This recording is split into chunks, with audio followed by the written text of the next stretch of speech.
I asked you, Grim, where is my crucifix? It's not my crypt.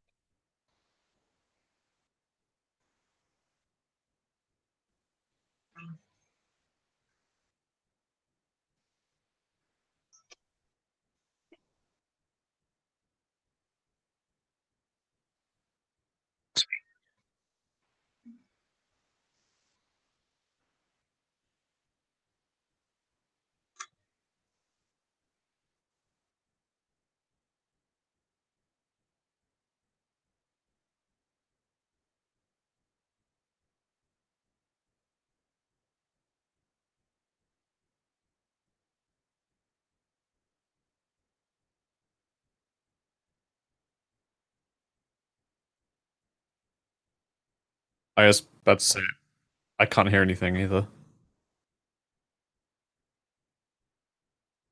Yeah. Has reset for some reason. Okay. Right. Can one of you say something? Surface. Hello? Okay. So it should be coming through now.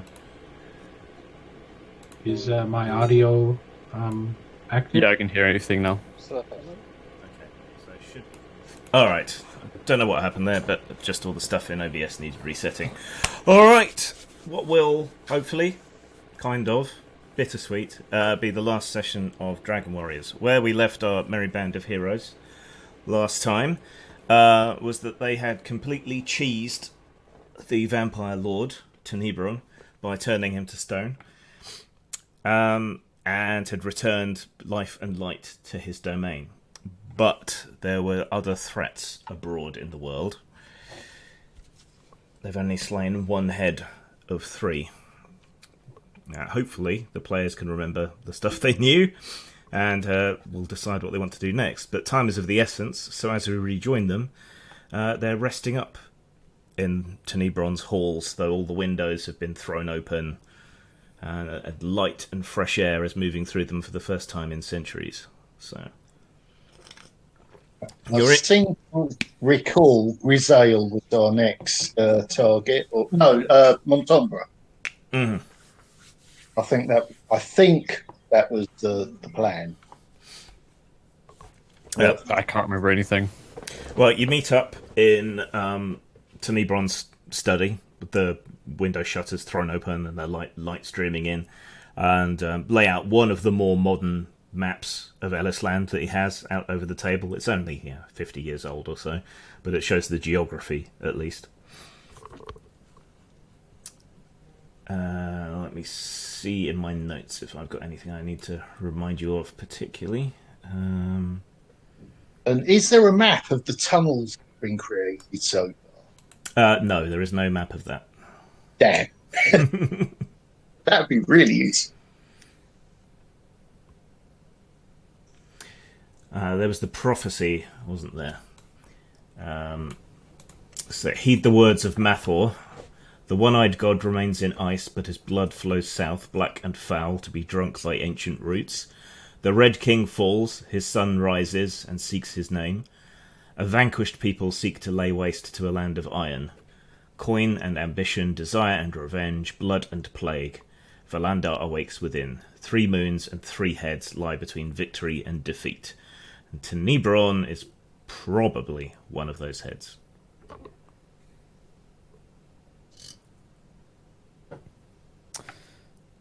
Then Tenebron, we should go. You already killed him. Damn. Yep. I'm bad with names. Yes, you turned. He was asleep for that one. You turned him to stone, shattered him to pieces, and scattered the pieces outside in the sunlight. So.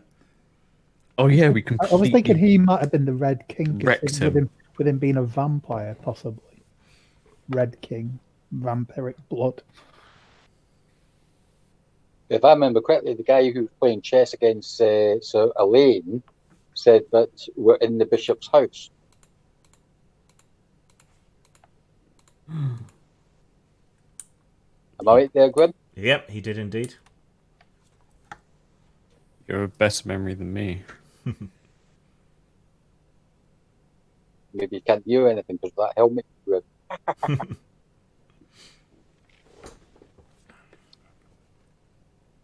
So, So who are we going for next?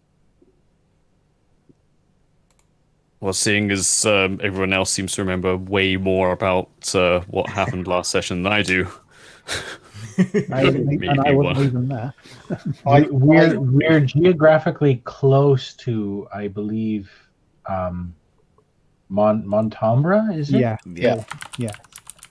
That's almost certainly who we should maybe go and deal with next. All right, then. Let's and go.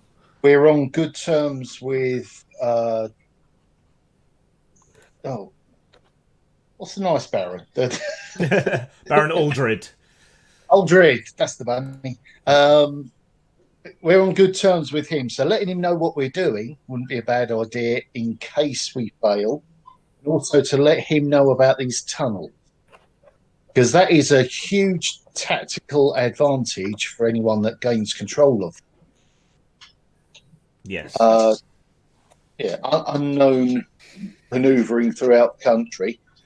I'm wondering if we should perhaps collapse these tunnels. If we can. I mean, I might be able to come up with, I don't know, release. If we can. There's a lot of lamp oil because you had a lot of lamps burning, all day and all night. And there's the casks of spirits and so on. You could flood the lower levels with lamp oil and so on and set it alight, and that would burn out the wooden supports and make it collapse. Yeah, but these things were going for miles, weren't they? Sorry, what? These things were going for miles. Potentially. Whether they got that far, you don't know. But at the moment, it seemed to be storage of, skeletons and skins and so on to be an undead army. What I'm thinking is at the end of things, while we're mopping up, no one else needs to know about these tunnels because they will be abused by whatever political leaders manage to exert their strength over them. There's no doubt in my mind about that. So we should perhaps just back end that and come back. Well, I still think Aldred. Sorry. I think they're creations of evil. We should destroy them. That will take time. No mercy. It will. It won't take you a huge amount of time. Maybe half a day to roll all the right barrels to the right place, split them open with a hatchet, and tip them down. Destroy this mansion as well. Okay. Burn it all down. Do you want to rescue anything from it? I wish to rescue the mansion from the night. Anything of import or value that you want to take? Well, we might not find that out until we've had like a month to look through the place. Yeah, I think we should. I think we should not act in haste at this moment. No one really knows about this situation at the time. Time is on our side. We can return and deal with this when we need to. You suggest that we leave the army of the damned down there unguarded? Well, their controller is gone, correct? We have to deal with Montambra, and then when we have that, and then after Montambra, the last one wrapped up, we come back and do the tidying up. You don't know if something else might pick up the reins of their control. You're right about that. There is that. Okay, let's do it. Okay. It would be easier if we could figure out. I actually convinced someone. Well, no, it is valid, but it's a question of time and effort. If we can maybe figure out how they're controlled and shut that off, that would be much better. What do you think will take more time? Figuring out what controls them and dispatching of that somehow, or just simply rolling some barrels down the bottom of some stairs? I imagine it's some form of necromancy that controls them. Yeah. You can't really switch that on and off. It's just some evil person has that kind of magic ability and can do that. Maybe, unless there was an item or something. We haven't seen any evidence of that. Staff of Control skeleton, no. Well, if I remember correctly, the vampire count's witchy sidekick, she's been destroyed, so That's one thing which could have summoned them up. Yeah.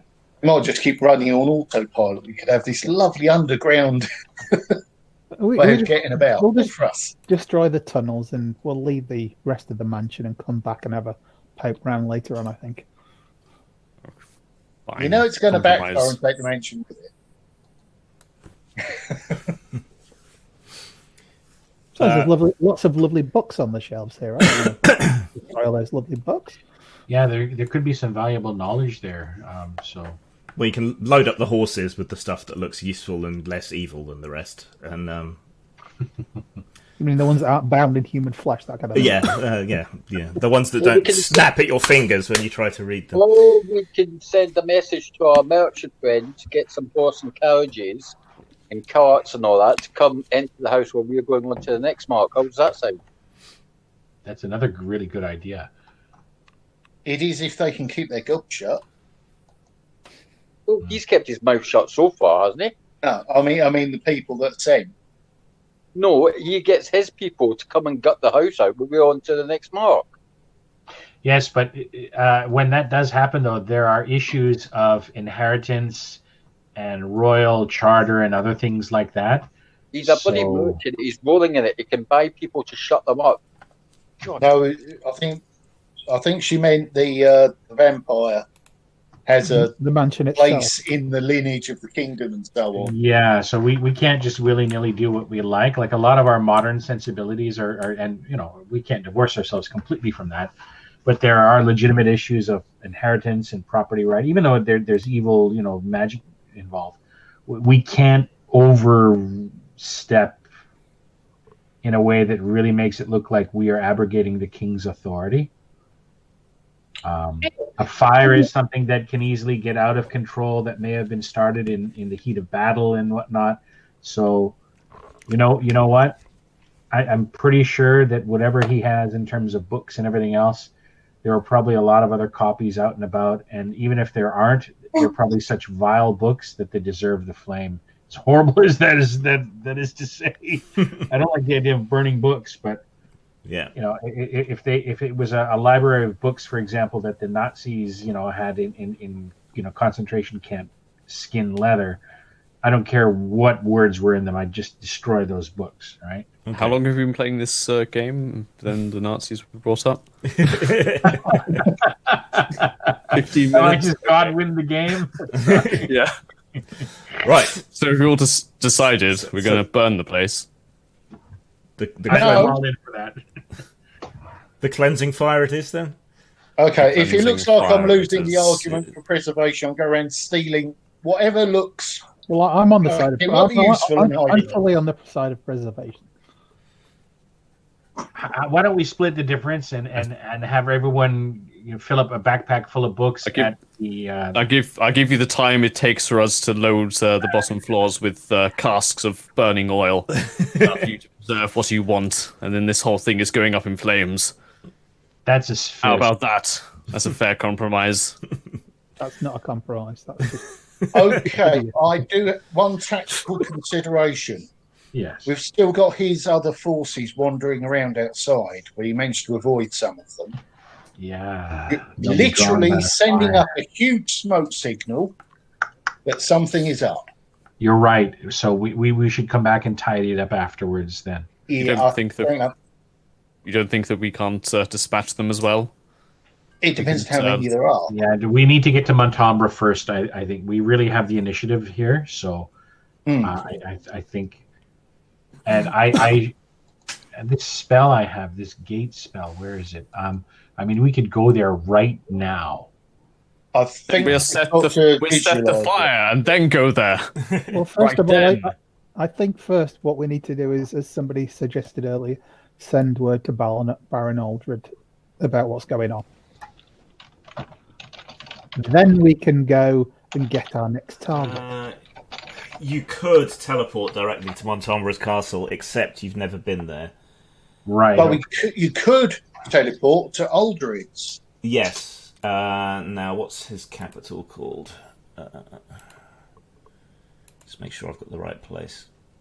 It's like dialing a Stargate, isn't it? Aldred.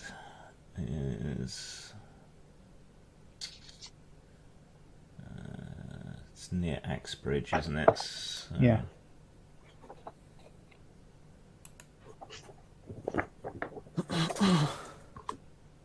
The east of there, isn't it? I think so. Baron Aldred.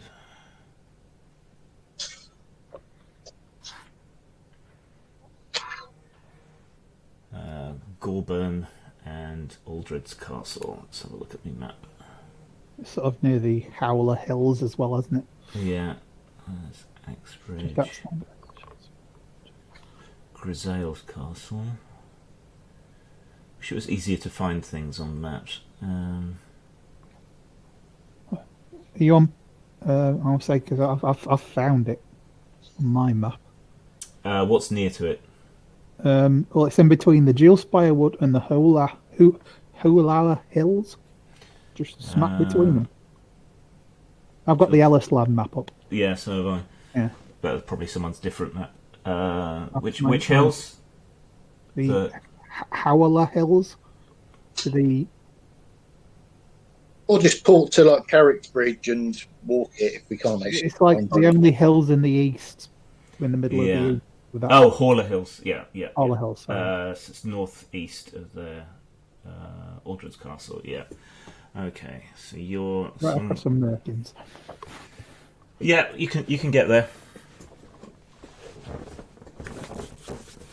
So if you want to try out your magical gate spell, you can teleport straight to Aldred's Castle.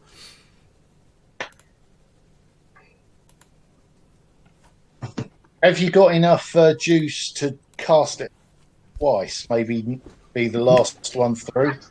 Otherwise, you're leaving people behind. He's only just got back. He was called away to the other room. Yeah, I'm so sorry. I had to He help. didn't hear any of that. Okay.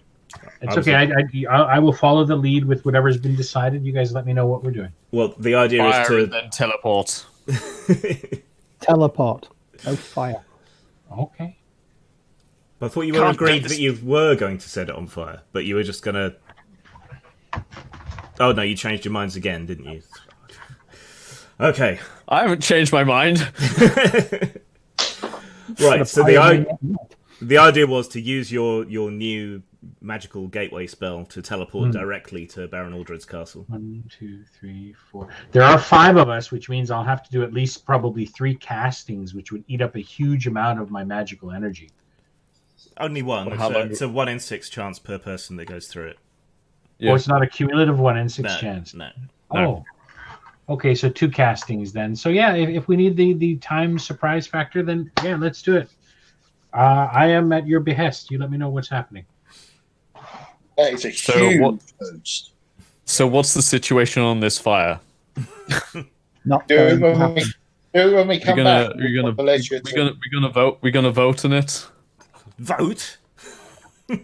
S- You don't get to Technically, I should pull rank and just order you all to do it, but Well, it's a matter spiritual due to the magical and infernal and necromantic nature of things. So, And on the spiritual side, there's the tomb of the holy. Paladin, yes, true. Yeah, setting that on Oh, fire shit. might not be construed as. A I good thing. I completely forgot about Ganelon, the Paladin. So Okay, had oh, I until I thought there was a way of stopping from burning things. and That's there's what an the voices tell you. that. Yeah, and there's okay. an orphanage in the attic, and some baby bunnies live under the. You've- Okay, okay, you've convinced me. And let us not forget the precious library. Please, somebody think of the books. Okay, For some dead guy, that stops him from setting everything on fire. That's all we needed. so Caradin steps outside, makes some grandiose incantations, pointing her staff around, and then slams it down on the ground.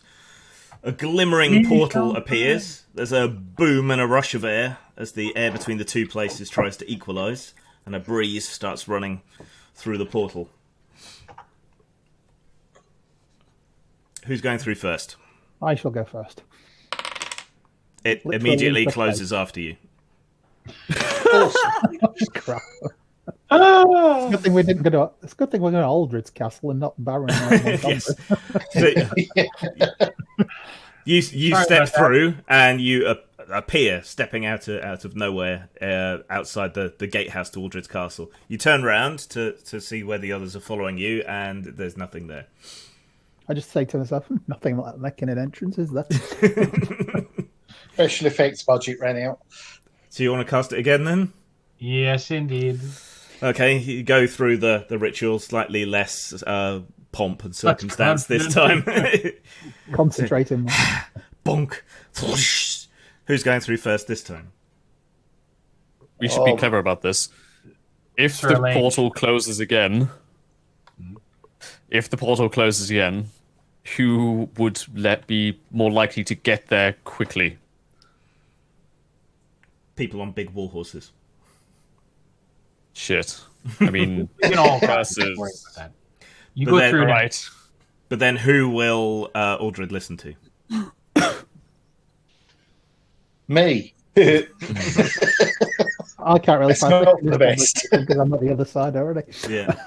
I can't hold this open forever. Sir Elaine, step through quickly. All right. Go through. It doesn't close. Who's next? Oh, thank goodness. Huzzah. While he's gone, do we loot the house? I think we said burn it down. You can't hold the portal open forever, like he said. So who's going through next? Okay, I'll step through. Okay, it doesn't close. So next. I'll go through. Yep, no problem. So that just leaves Kerridan. And Madrock, no? Abbas to Madrock Madrock? already went through. I went through first. Myself? He Okay, sneaked He's away. sneaky, you didn't I'll see go. him. Okay, so you step through as well and allow the portal to close shut behind you. The wind Nice. and air resettles where it was, and a few faint sparks and after images of magic crackle through the grass. I could get used to traveling like this. But at some point, we probably want to send someone to pick up the horses, or they're going to starve or get. That's part of the tidying up we'll do afterwards. We'll dispatch a squire from here. Well, they got Yeah. plenty of bones to chew on, aren't they? Oh, they're not dogs.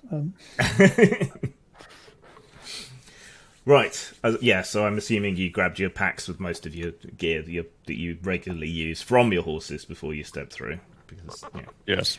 Right. Yeah. Aldred's How gate. useful will the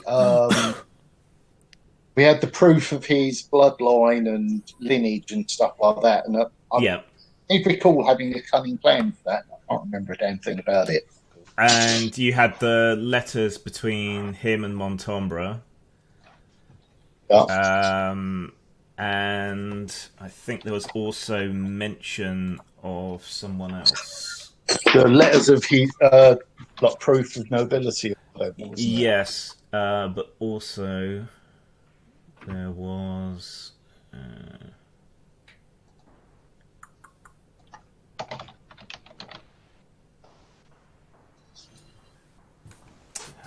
Give me a sec, I just need to look this up quickly.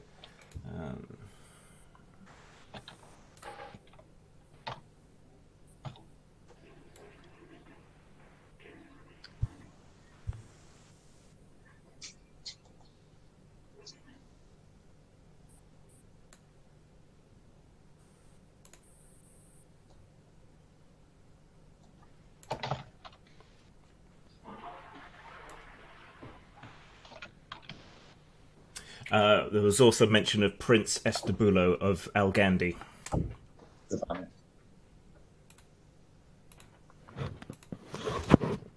But anyway, yes, you arrive outside Montombre's gate. The drawbridge is pulled up. The moat is full. There's quite a large encampment of soldiers outside the castle, throughout the town that lies beyond it, and more soldiers encamped within the ring of the outer wall. The keep itself is buttoned up tight, and you can make out the silhouettes of archers atop the walls by the What crenellations. colours are flying in the encampment? Are they opponents or?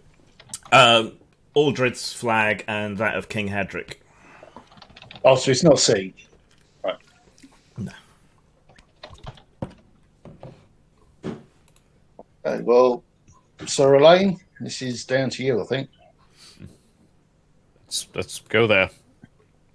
Well, you're on the opposite side of the moat, staring at the gatehouse.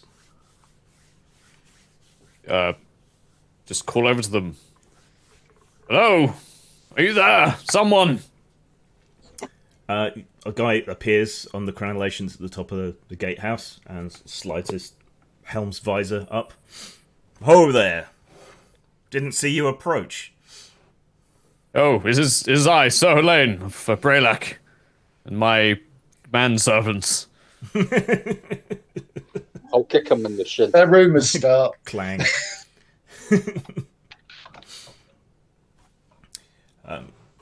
Why are you here? We have word for Sir Aldrich. Baron Aldred. Baron Aldrich. Aldred. Aldred. Has he been in his cups already? Yeah, you see one of the The other. governor. You see one of the other sentries say, "Yeah, that's Elaine. All right, he never remembers anyone's name." So forgetfulness.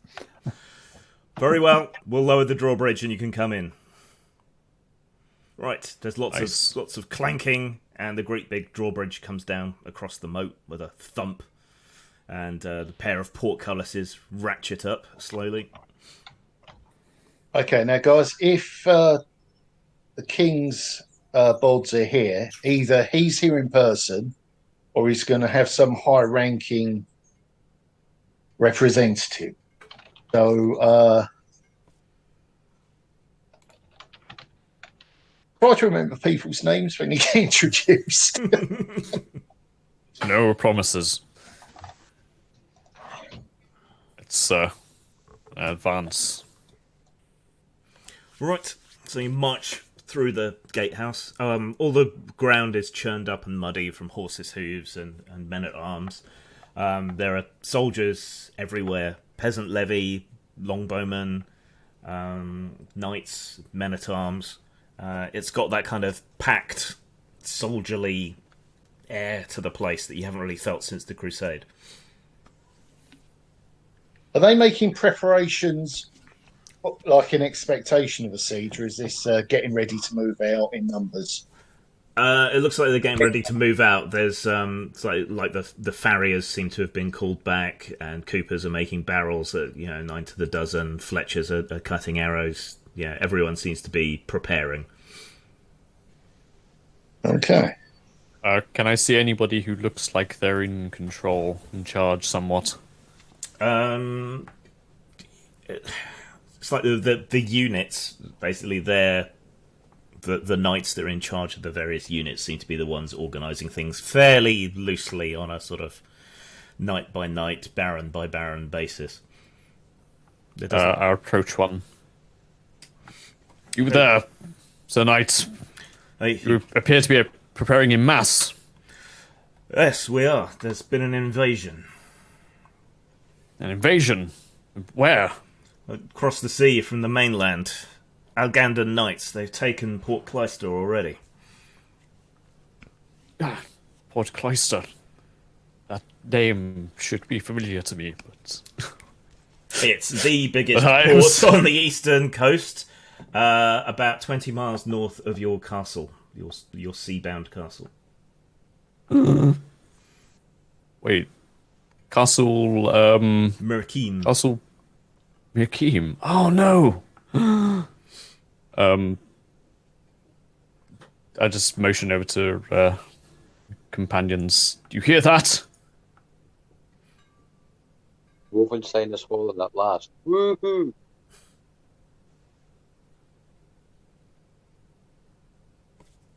We have no time to lose. We should meet with Sir Aldred. Baron Aldred. Baron Hey, Aldred. Hey, he's got the name right at least.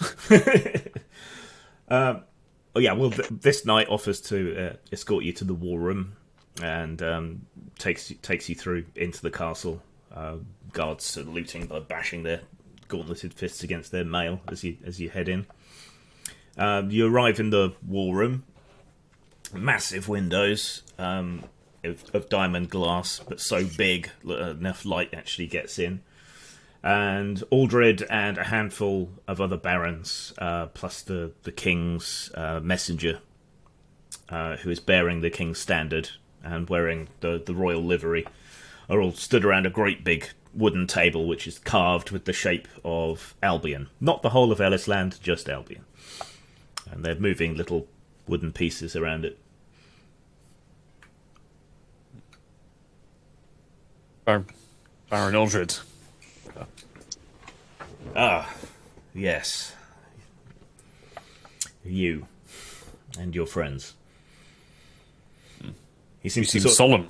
He takes a deep breath and sort of steadies himself, because you were semi-responsible for the death of his son. Yeah. Oh yes, strange times. Out of nowhere, Algandi, that pissant little kingdom across the water, has decided to invade in enormous numbers. Mercenaries, we think, bought with gold, but God knows where such a poor kingdom got it. And with the support of the Celentine Church, though thus far the various knightly orders of the true faith haven't gone with them, but still, it's concerning.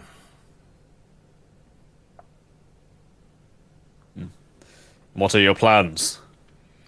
Lay siege to them at Port Clyster before they can spread out and take anywhere else, like Candleford. A suitable plan, but perhaps they have thought of this. King Hadric wants to try and treat with them first. Well, if I may interject, lords. So, is this one of your men? Yes, he is. No one. Of any Brother importance. Abbas. Do I know his name? No, it's not. Doesn't look anything like it. No one Damn, of any importance. Madrock. Yay! Yes. I want My him lord 65 chances, has information that might prove pertinent here. We have discovered tunnels that are being constructed that lead underneath the land. If this prince connects with those, he'll be able to travel without being spotted. These tunnels pass as many miles as from wherever you were to Port Clyster. Where were these tunnels? Well, they started off in the marshes to the southwest. It's a long way. I wouldn't suspect that such tunnels would reach here. But Exactly. stranger things have happened. Oh, yeah. They're built by the dead. They have no need to ship in supplies or worry about even air. There's an army of the dead? Yes. But currently, all they're occupied with is building. They're not actually a threat. Still, but they should be destroyed. So they're not a threat, so we don't need to divide our forces. Not yet. That's what I said. But we do have certain other documents that might prove pertinent to this. And with everyone's permission, I'm mostly looking to the sorceress because she tends to be the smartest. Be my guest. Okay, so if we lay out the documentation about the hereditary status that we'd discovered, I'm right in thinking that showed that this prince was supposed to be the legitimate king or something, or lord. Yeah, there were some records on that, but most of the records that you had were about Montombre, showing how he had been adopting different identities for generations and generations. Kind of proving his vampirism. Yeah, and his... Like No, an island. not Montombre. Tremere, not Tremere, damn it. Yeah. Tenebron? Tenebro. Yeah, it was a T word.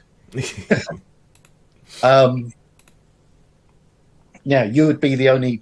I'll lower my voice, only him and maybe the people at the table. Yeah.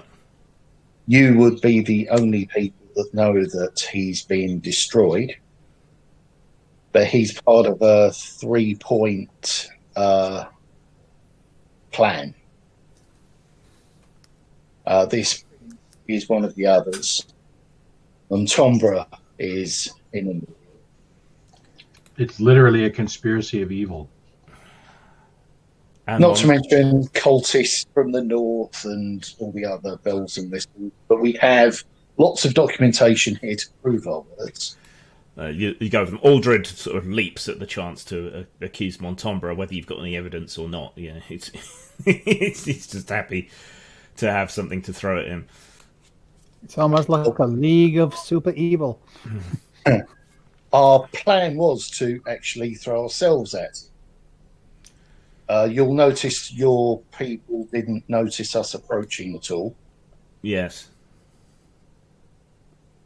My more powerful companions have ways and means that would normally be unavailable. Well, Montombra is to our southwest. The Algandan forces are to the northeast. And if you say these forces are to the north, well, we've seen no sign of them. So perhaps they're not a threat yet. But we can't march on Clyster if it leaves us vulnerable to Montombra's forces. You don't need to march. Do you have, shall we say, knife experts ready to deploy? I believe your knife expert is the most renowned in the land. That's not a good thing for a knife expert. I'm wondering if we should maybe make a few strategic slices, Sizora. Allow you and perhaps Sir Elaine to shine. Sounds like a plan. I like it. I like it. I like it. Snicky. Sounds like a plan. I'm like not it. following. You never do follow, Sir Lane. You're always behind. God. Stealth is the highest form of valor. Stealth is higher than anything else. Yeah, I'm quite happy to lead a strike force in and lead a stealthy attack. Yeah, I'm up for that. Sir Elaine. Perhaps, Sir Elaine, you have no forces to speak of, so you cannot fight strategically, but if you wish to do whatever you can to help, I'm sure everyone here will agree to give you free rein. We must discuss tactics given these new revelations. Perhaps Farah Nasiri could wield some of her elemental magic to assist us if she would ever bother to come along to an adventure.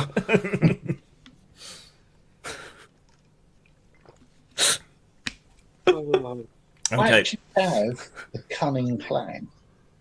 Let's see it then. What is it? My cunning plan is Brother Abbas very recently indicated a way of travelling outside of his body. Now, how far can you travel in, say, 5 minutes? Well, or if you travel for 10 minutes, are you automatically recalled back rather than being lost? I can get up to 5 kilometers away from my body. Okay. So, if you could use that to scout an area and then use your telepathy to show the sorceress the area, we could be in. And then, like a flash. Like that. Yeah. So you could get close to within like 5 miles of Port Clyster or Montombra's castle, astrally project, and then see who's there. See who's there. Find a nice quiet area, telepathically project a vision of that location to Keradin, who could then teleport then it you would to count that as a place. scene location. Yeah. That's quite a gooby Combo. And then I think Eldred will probably kill us afterwards because we're far too dangerous to let us live. But Yeah. that's a problem for another day.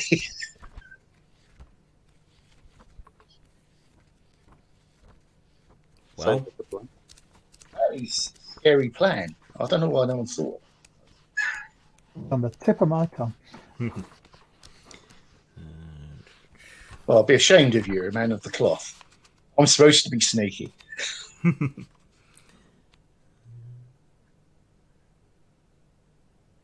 That's a suggestion. How far away are they? You are currently at Aldred's Castle. Montombra's Castle is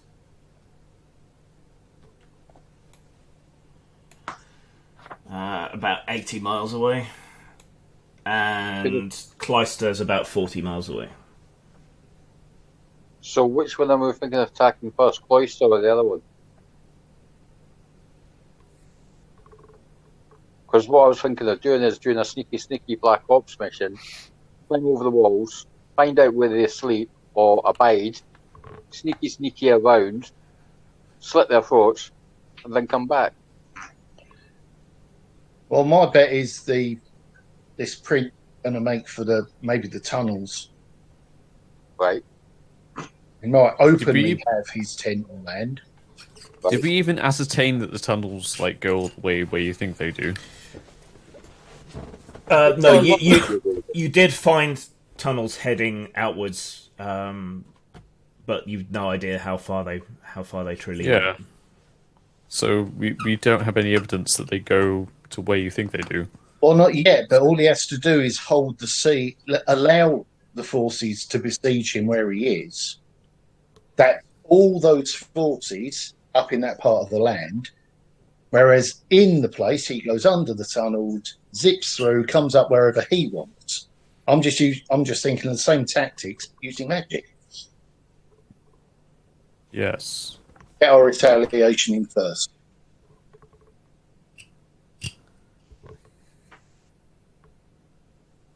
So where do you want to head? Probably Montombra's castle, right?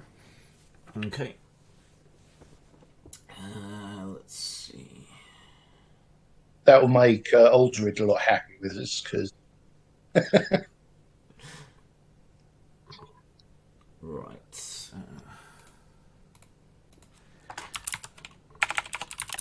We'll probably have to borrow some mounts, though, won't we? Yes, but they've got plenty of knights and soldiers here. Getting a horse isn't going to be too much of a problem.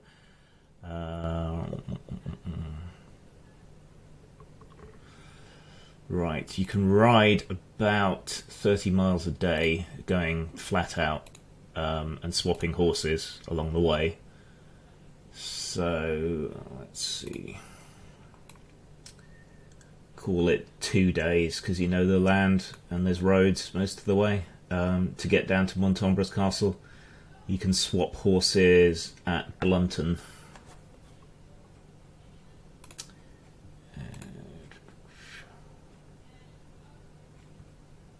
And I've lost the Dragon Warriors wiki page, which is very useful.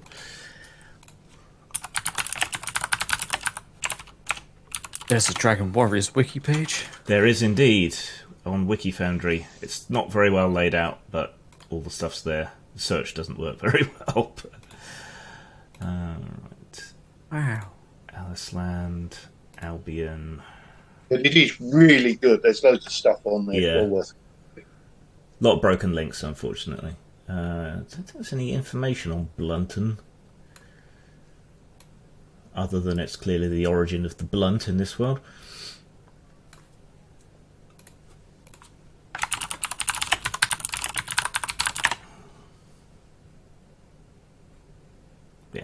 Yeah, I can't see any particular information about it, so I get to make it up.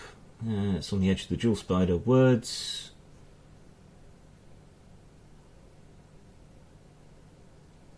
Probably at the edge of Montombra's land, actually. Okay, so yeah, you grab some horses, some extra provisions provided for you. One of the priest who's tending to the soldiers scatters some holy water and blesses you all. I could have done that. And off you ride.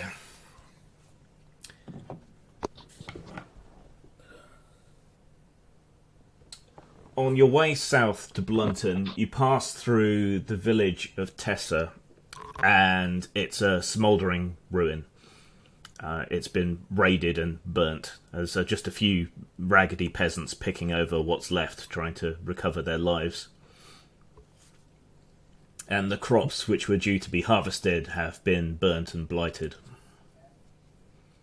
Have you been to Tessa before? Nope, never been here before. I'll dismount and go and ask a few of them what happened. Okay, you dismount and step up to some of the peasants who are digging through the ruins of their house. They immediately throw themselves at your feet and grovel in the muck. Please, sir, no more. We've nothing left. And I'll drop whatever highfalutin accent I may have picked up in my travels and go back to the charcoal burner. All right, geezer. Well, yeah. Well, no, you're well, sir. Look, you, not here to cause you any trouble, like. I'm not going to do that. One of my weapons masters was Welsh, so I don't think he'll take it. So, yeah, I'll help them pull out whatever it is they're doing. Yeah. They're pulling out the metal part of their ploughshare. The rest has been burnt and fucked up, but the blade still looks serviceable. No, I'm going to make a hefty donation to them as well. How hefty? How hefty is a hefty donation to a peasant? A gold crown would be like a year's wages or more. I'll give them 5 gold crowns then. Okay. There's a lot of gasping and blessing and tugging of forelocks and thank you. How many villagers? Oh, what are you forelockies? How many villagers are there? About maybe 30, but there's bodies stacked like cordwood and being burnt. So I've got a copper of 920 crowns. You just said a crown is like a year's wages for them? To a peasant, yeah. To a serf. It's like three pennies a day for a labourer, but that's a yeoman labourer.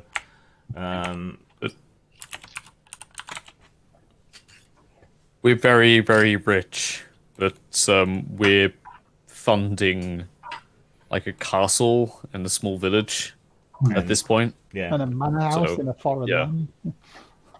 But yeah, I'll give them a gold crown each, or together with Abbas, and say, abandon your possessions and flee to the where we came from, to the east, I think. Baron Aldred's castle. Yeah.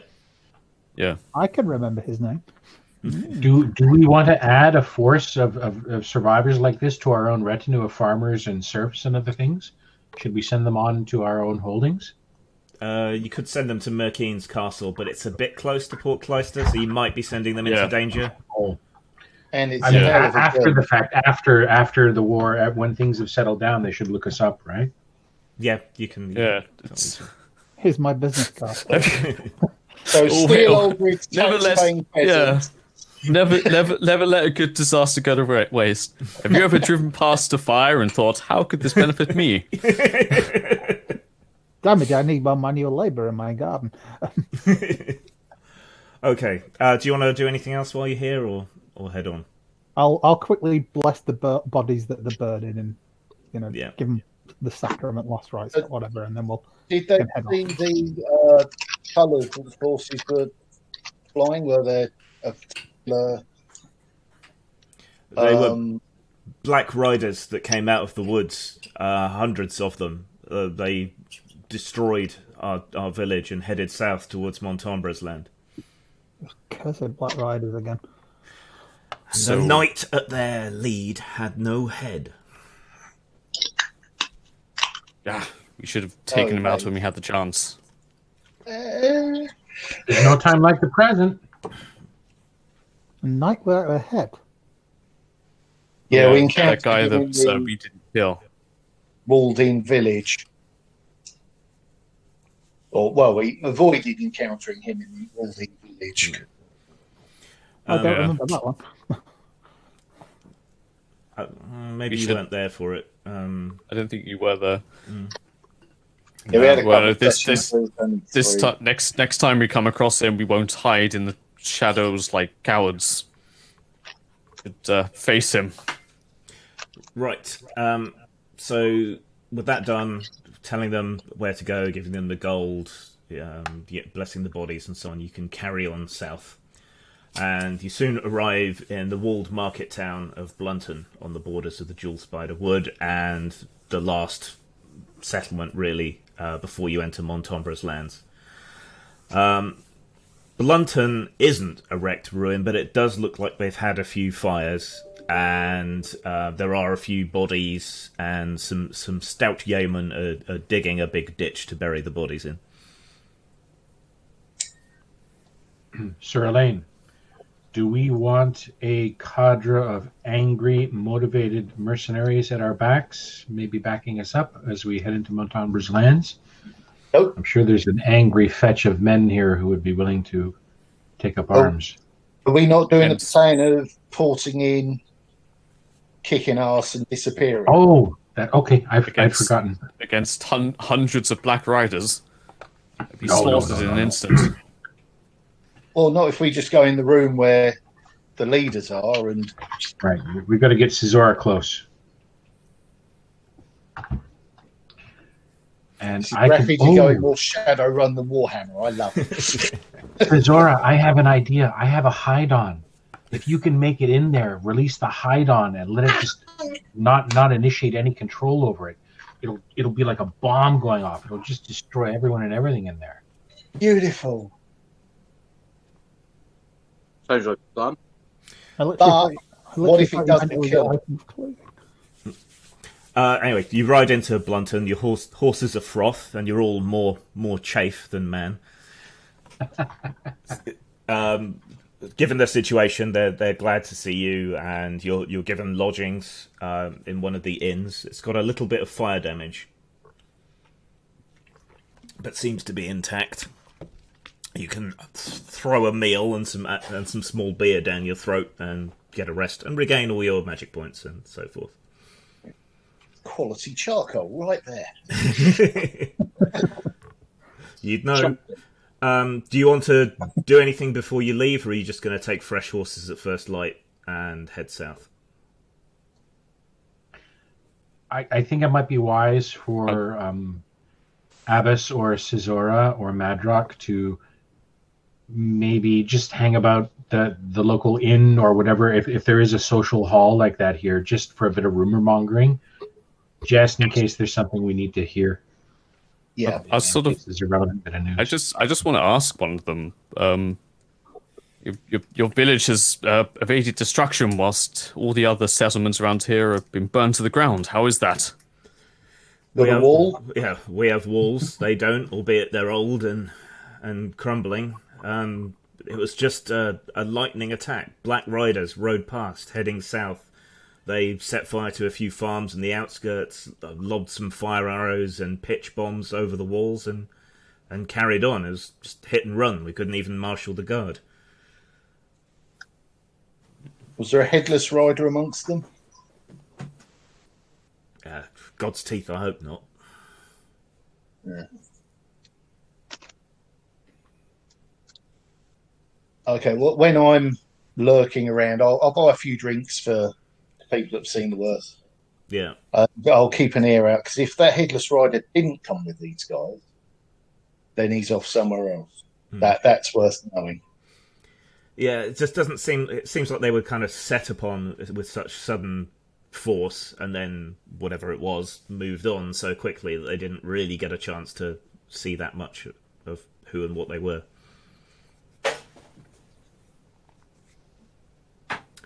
But you do hear rumours that a large army, all of Montombra's men and more, have gathered to the south around Montombra's castle, and that the roads are lousy with refugees and soldiers.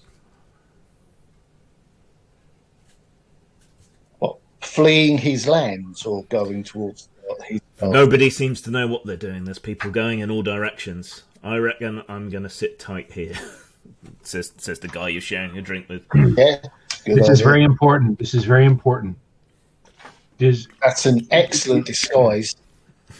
This town we're in, is this part of Montombra's lands or not? It's right on the border of Montombra's land, but it's not. Okay, so has Montombra ever had a proclamation, extend as far into as this town, for example? I need to find an example of a signature or a seal or someone from Montombra's household, a seneschal, someone to see if there's like a wanted poster or a writ of trade or an agreement. Can we track down something like that? Yes, there's. Remember that? Yes. Yes, you can. There's a big sort of signboard close to the entrance to the town, and that has many proclamations and things on it. There's a slightly old writ of a bounty for a wolf skin, a bandit from Montombra, from Montombra's land, with the seal of his seneschal on it. And is it within 6 months or 6 years or? It's probably only a couple of months old at the most. Is there any way we can just surreptitiously take that? You can quite openly take it. All right, I will. I'll take it. Yeah. And then what I'm going to do is whip up a set of orders allowing us free passage to see Lord Montombra, and I'll sign it and seal it and whatever else, and make it look like we have written orders of free passage. Okay. Because he said the roads were lousy with refugees and obviously their patrols. Yeah. We can merely put on a bravado and present written orders. And you still need to get within 5 miles before you can do the whole psychic projection thing. So, right. You've got calligraphy because you can make scrolls, and this is considerably easier than making a scroll, but it's still got to pass muster. What's your stealth? Do myself or Cesaro have forgery as a thing? Do you have it on your sheet? I don't know if it's even in the what's the name? I don't know. Oh, you can. You're the kind of person that would know how to do this, so you can give you can give Caradon a few pointers on how to make it look more authentic. Stealth is 15. Yeah. Okay. Right. So you've knocked up a pretty good set of letters of passage, which identify you as mercenaries hired into the service of Montombra. Excellent. We might need to change our wardrobe then. Yeah, we should mercenary up a bit. And stop talking like that. Yes. Funny though it was. It's not my fault, Philip. That's the one. So, any other prep, or are you ready to go?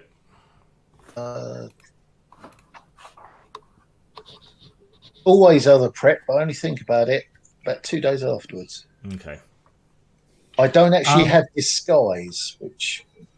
Well, it's not an age of photography or anything, so if you just sort of cover up your more noteworthy livery and so on...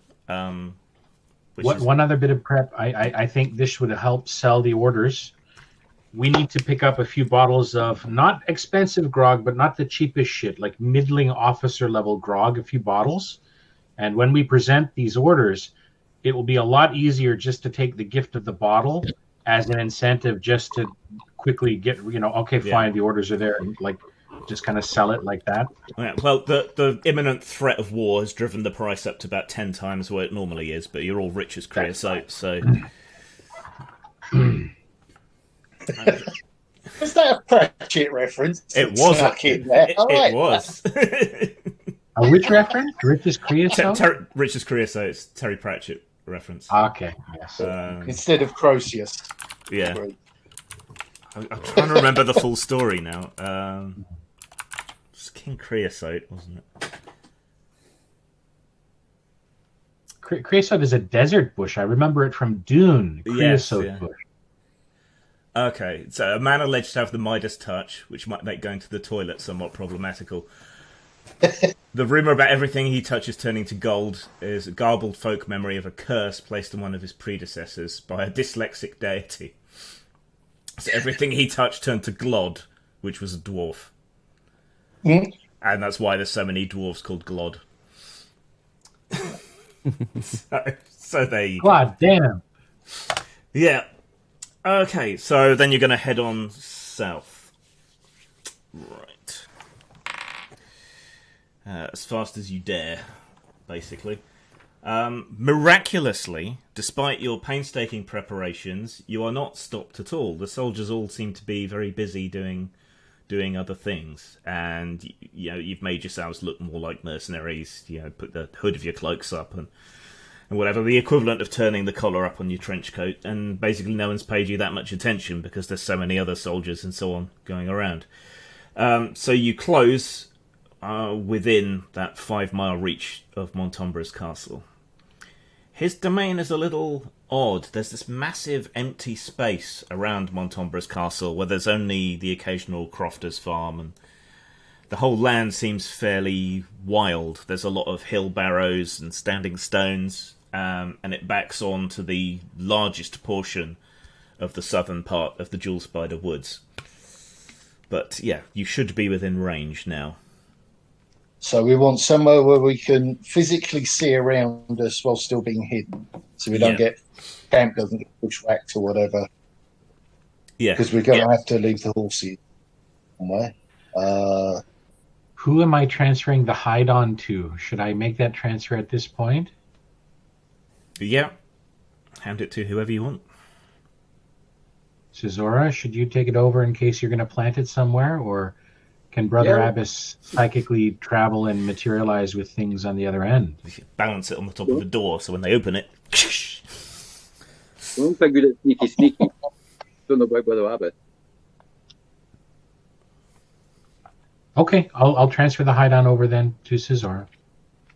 Okay, so you spend a bit of time heading off the road, out of sight of any dangerous people. Find a copse of trees on a small hilly rise, and set your horses in there. So much what I'd be. should give you cover. There's nothing but a few skinny cows and a lot of cowpats in this little hillock. More. Okay. Get the horses settled. Yeah. While my betters make the other preps, I guess. Okay. So it was. What was the plan? Abbas was going to psychically project over there, right? Yeah. Okay. So trance time. Yes. So you find a non-cowpatted patch towards the middle of the copse of trees, settle down into the lotus position, and start muttering prayers to yourself as you try to loose yourself from your body. It's the first time you've really done this. It's a strange sensation. You can't place the exact moment you leave your body, but suddenly you are apart from it, tethered by a silver strand from this psychic body to your physical body. Looking down at yourself, you see a hugely powerful aura pulsating and emanating from you. Kerridan has a similarly powerful aura, and you can see the sort of magic halo around everyone's magic items and potions and so on.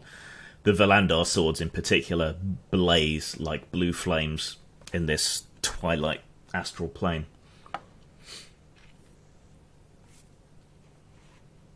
You're not want me to make a roll for the spell then? Nope. Well, you can make a psychic exhaustion roll, but you're still going to successfully cast the spell. Right, just a sec.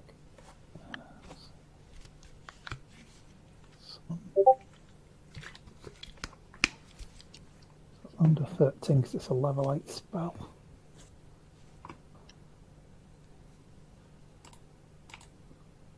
Rolled a 9, I'm safe. Okay.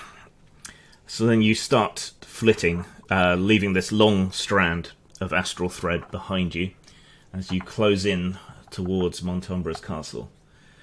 Through the psychic haze, you can make out his lands, and as you approach, you see an army laid out around his castle. It's not quite as big as you would have imagined, but There does seem to be quite a large mass of men-at-arms, light cavalry, knights, longbowmen, peasant levy from over his land. And a cohort whose auras in the astral plane are black shadows, and the aura of the headless knight, which blazes with black and red flame. Beyond them is Montombra's castle, and the whole thing has a slight magical haze surrounding it.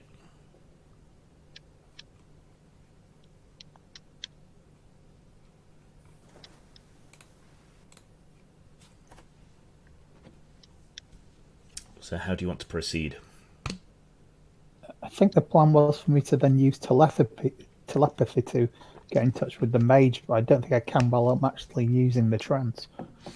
So obviously I'm not physically... Well, you can still transfer the memory, but you need to get closer than this to pick somewhere to teleport to, really. Right. So there's the central keep, which is surrounded by an outer wall. It's quite an old-fashioned looking castle, sort of Motte and Bailey style. But you've got the keep, then there's a wall around that, and then there's the big sprawling outer wall, which is built on top of a sort of ditch and embankment. My God, he's defended himself in a logical fallacy. Yes. Only the best jokes for this stream. So where do you want to head? Thing is, I'm conscious of getting anywhere near anyone that could be equal to or higher rank than me, because to be able to detect my aura then.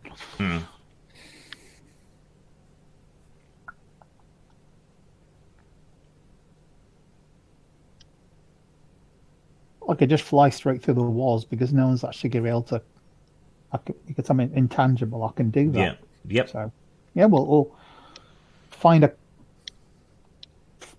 corner of the castle, and we'll go in that. I'll go in that way. Okay. So you find a corner of the main castle and drift through the wall like a low rank Casper. Inside is. Like it's a bit difficult to see because you're on the astral plane. It's in the physical, but it seems to be a bed chamber, but it's thick with dust and cobwebs, as if it's never been used, or at least not used for a very, very long time. You can hear vaguely music and chatter. But when you flew over the soldiers, you could barely hear them. It was like you were underwater and you were hearing people outside the water. But these sounds seem much more clear.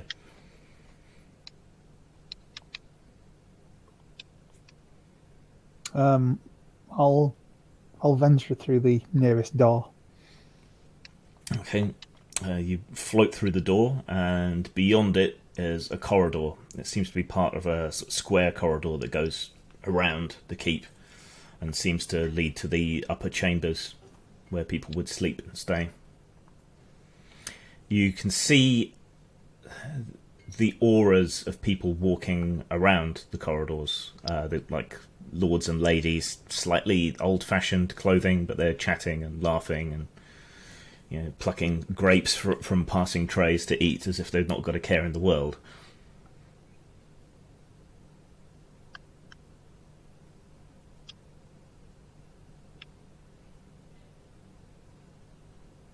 I'll sort of duck down underneath, like into the stonework underneath where they are, and pass through. Well, make a note of like where the exit door from that room, that place is, and then sort of duck down and under and try and come up the other side. Yeah. So do you want to go down a floor or stay on the same floor? Stay on the same floor, but sort of like pass through. Erring on the side of caution, so no one can sort of like sense me. Yeah. Okay.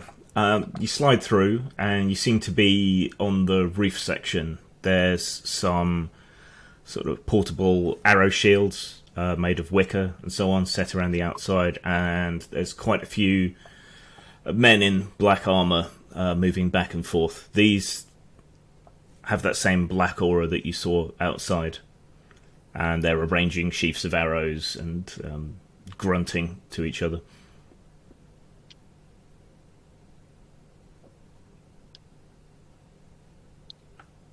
Well, if I'm on the, you say I'm on the battlements now. Right, so you've got the battlements around the outside, right? Yep. And then you've got the square section in the middle. So Yep. this is below the actual battlements. So it's like a reserve area. Yeah. Yeah. In that case, I'll fly upwards then towards the battlements. Okay. Passing over the battlements, you see more of these soldiers moving about, though they don't seem to be in too much of a panic. Every so often, a crow will fly into one of the towers, and a few moments later, another one will leave. So that's clearly an active tower, but if you move into one of the other ones, it doesn't currently seem to be occupied by anyone, but there are many sheafs of arrows and barrels of oil and all the kind of things that you would need during a siege.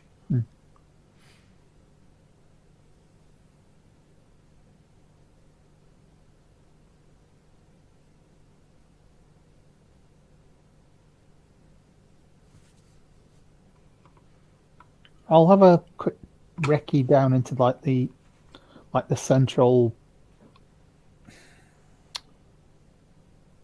What was it? Sort of like when you come through the gate of the castle, through the portcullis. Yeah. Sort of like the main staging area, for want of a better term. Okay, because this is a fully enclosed castle, it's more like a grand hall than anything else. It is of a much older style, so much more like a hall. But there don't seem to be any significant number of soldiers mustering here. Instead, there seem to be a lot of minor nobles, courtiers, and so on, dancing and singing and laughing and feasting. There's tables laid out, laden with food. The throne is empty, and the very centre of the room is... So you've got the flagstones on the floor, but projecting out in odd angles in a circle, ancient standing stones, which it looks almost like the castle was built around. And that is just an empty hole in the astral sphere.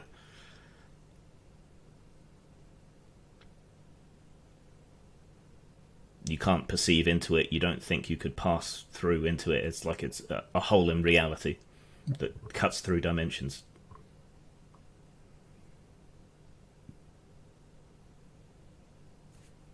Okay, I'm going to make my way back up and out and going to recoil into my body.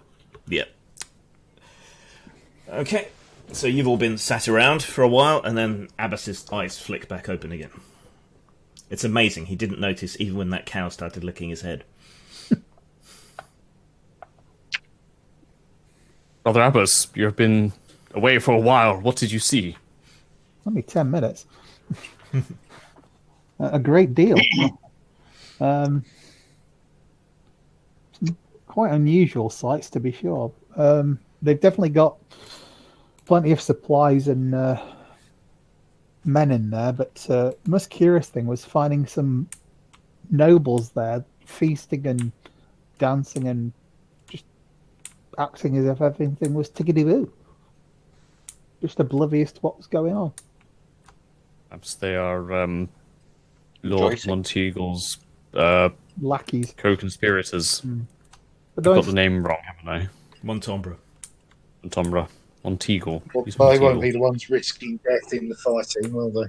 There's something else to consider. This is the Lord with elfin blood. There may be some glamour at play where what we're seeing is as you reported, but what's really happening is perhaps fey creatures engaged in some kind of dance or ritual or so on. No? An orgy? what I don't know. I think on the astral plane, I'll be able to tell the difference if there was anything like that going.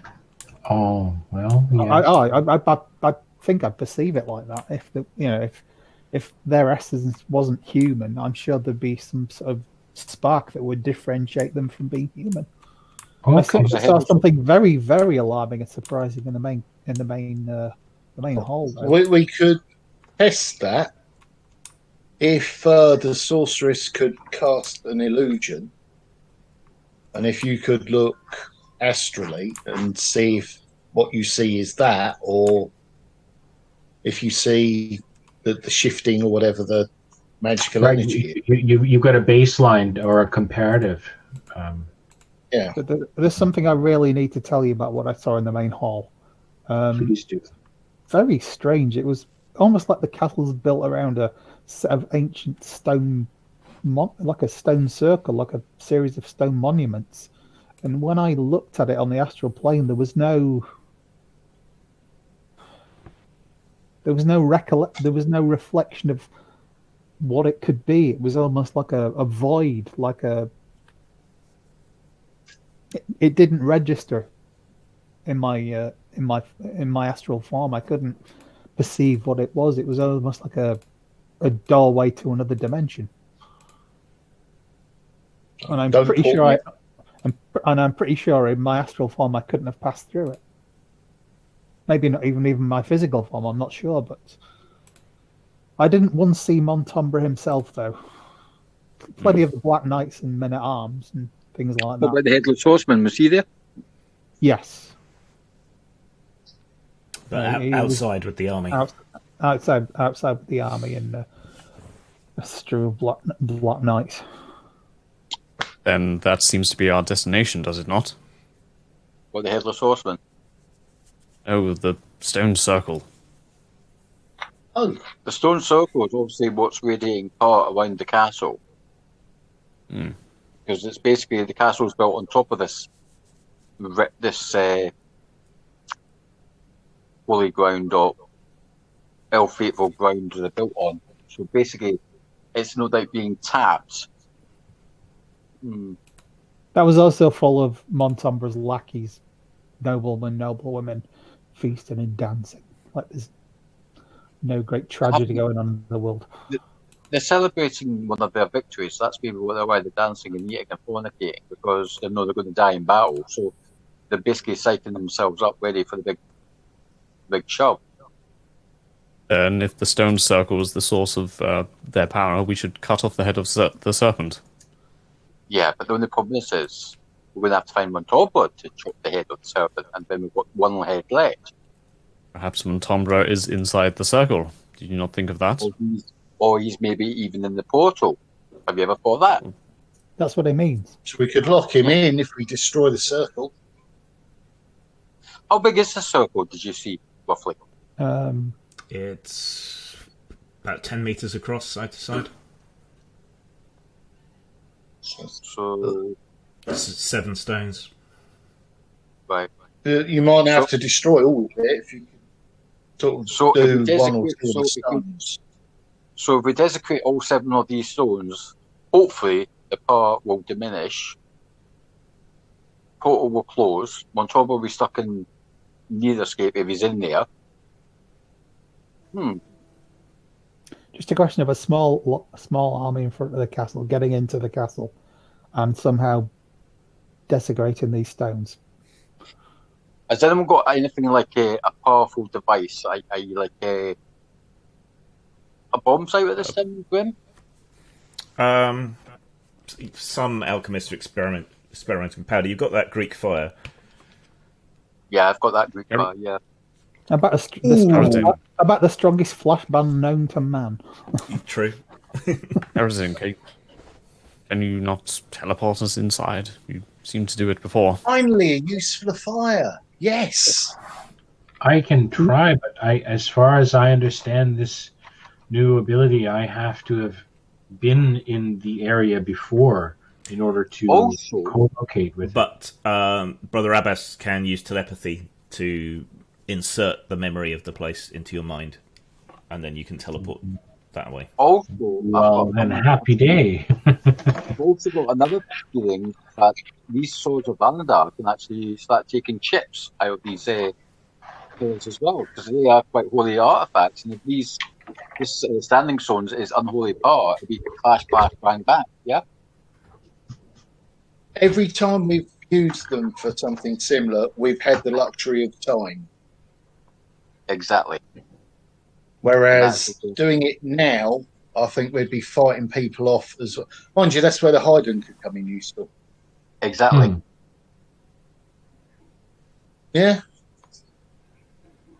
I'm up for it if you want me to go, guys. But then using that amphibian fire, I think that's probably the other way. With the Hydon, keep in mind, if you want the Hydon just to rampage and be an uncontrolled distraction, Cesora, you deploy it. But if you want it possibly under the control of someone, I should try to deploy it and exert some control over it. So, Okay. I'm also thinking if we do maybe this, I should take it back if we're all going to be together. So go on. I'm thinking when we do whatever we're going to do, we should do it when everyone's retired out of the hall for the evening. They won't be retiring for an evening. They'll be partying all night. Well, surely they must retire at some point. Well, then it would. You obviously don't know nobles.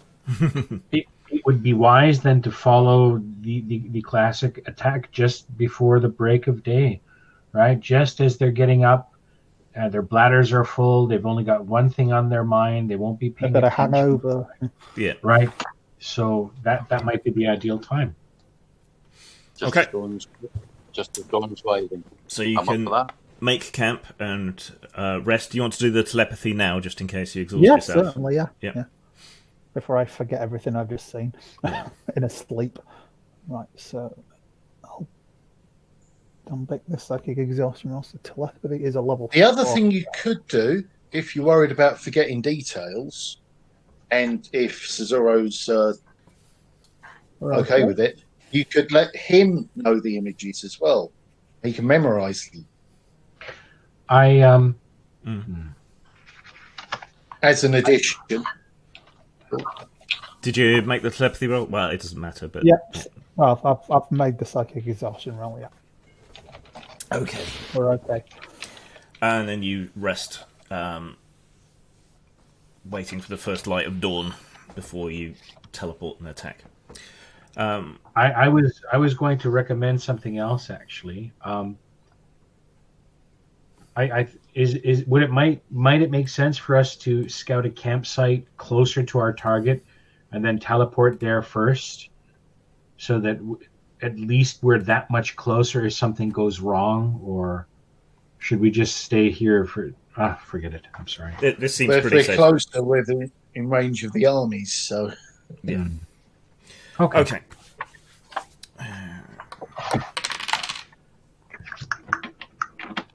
Caradon, while you're asleep, because you're going to have to take it in turns to make sure someone's awake to wake everyone else up, while you're dreaming, it's just a sort of pleasant darkness. You kind of feel like you're sort of floating, and then you spot a little red mote like a firefly in the distance in your dream.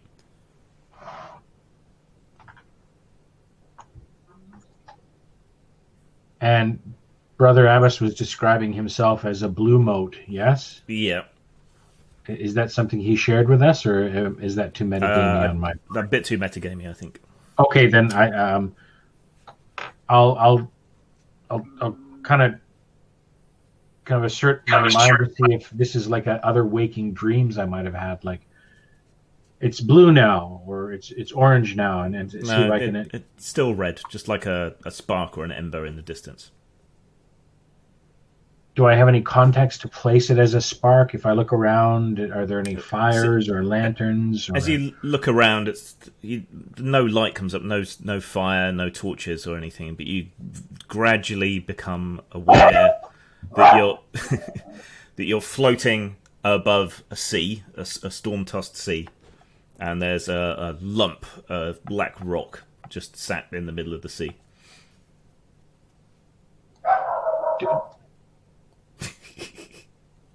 My little one is going off at someone passing by out front. I'm sorry. It's okay. He's gone off to the other room. Is it still very loud? It's okay. Just mute when you're not talking.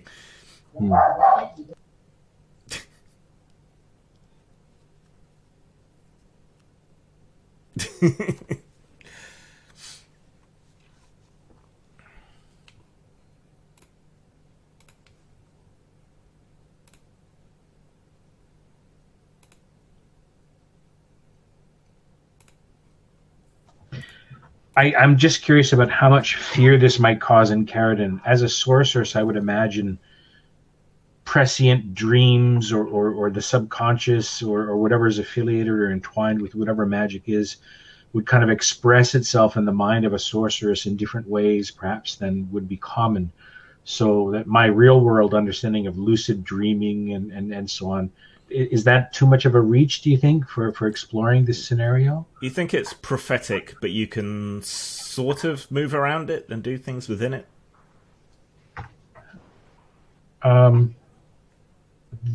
This feels actually very unusual. So if I just kind of close my eyes and let myself kind of just fall back asleep for it to be over, I'll try doing that. Okay. You try doing that, and with your eyes closed within the dream within a dream, but you hear like a wet flapping sound. Oh my god.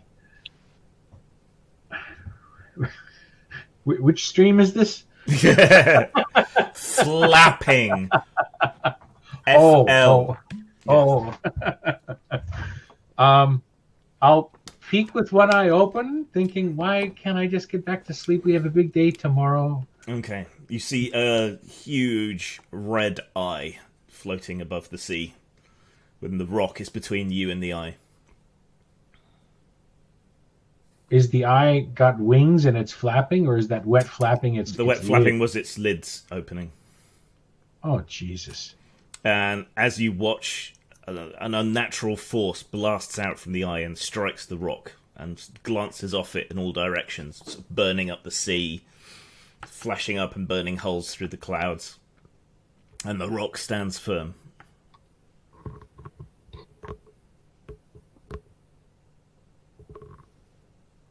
Are there any landmarks on the rock or anything that makes it stand out in my mind as, oh, I'll remember that if I see it when I'm awake? When you wake up, I'll let you make a perception roll. Okay. That creature, does it have any resemblance or feeling, or does it twinkle or twinge in the back of Carradine's mind? Any connection to her insanity and the infiltration into her mind? You don't think it's the King in Glass, but it puts you in mind of Baelor.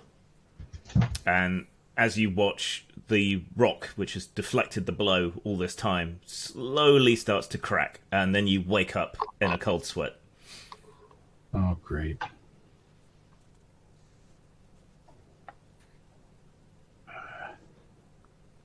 I'll slowly but firmly and respectfully rouse everyone and begin sharing. It's just about time to get up anyway, so... with some urgency. I've had a strange dream. I need everyone awake. It was my wizard exams, and I was completely naked. This one time at Wizard Band Camp? We don't want to know what you did with the staff. Thank you very much. But yeah, I'll try it, and with paying a little bit of extra subtle attention to Brother Abbas and to Madrak for their insight into this. I'll describe some of the details of what was going on, what I could see and hear and smell, what I actually saw, the floating eye and the rock and the beams of light. Yeah. Any kind of body feeling I can relate, just to see if this touches on any of the realms of experience they have. Okay, can you three all make a perception roll? 14. Blimey. A 4. Yes. An 18, not a chance. But with their description, I was reminded of the beginning of Monkey. The hatching from the rock.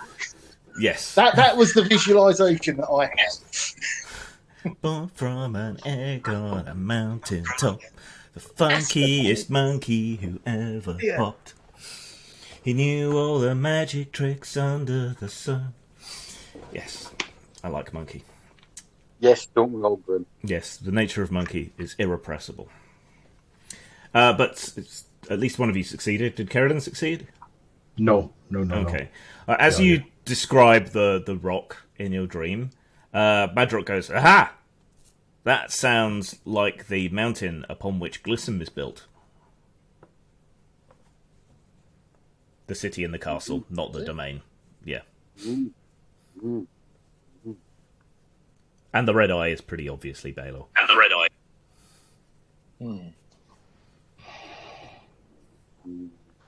So the other forces were the Dark Cult's forces, Baelor's forces, and it looks like Glissom is their target, yes? Yes. The This is a prophecy of sun sorts. is inexorably starting to rise over the horizon. What last thing before I go? Do you want me to plant the bomb and to hide and then run, or do you want me to? Or were you all going? Oh, we're all going. Thought that was the plan, yeah. Okay. Oh, where did Sir Elaine go? Oh, it looks like he's dropped off. He should be back in a sec. Okay. He's been spirited away by the fairies. As always. That could be a very real thing right about now. We still haven't got Especially in source San books for Francisco. Jules Spider-Wood. It's my fault. I wish the goblins would come and take him away. Ah. So watch it. Don't go that way. Never go that way. Is Elaine's first name Toby by any chance? Right. So, where do you want to teleport to in the castle, John?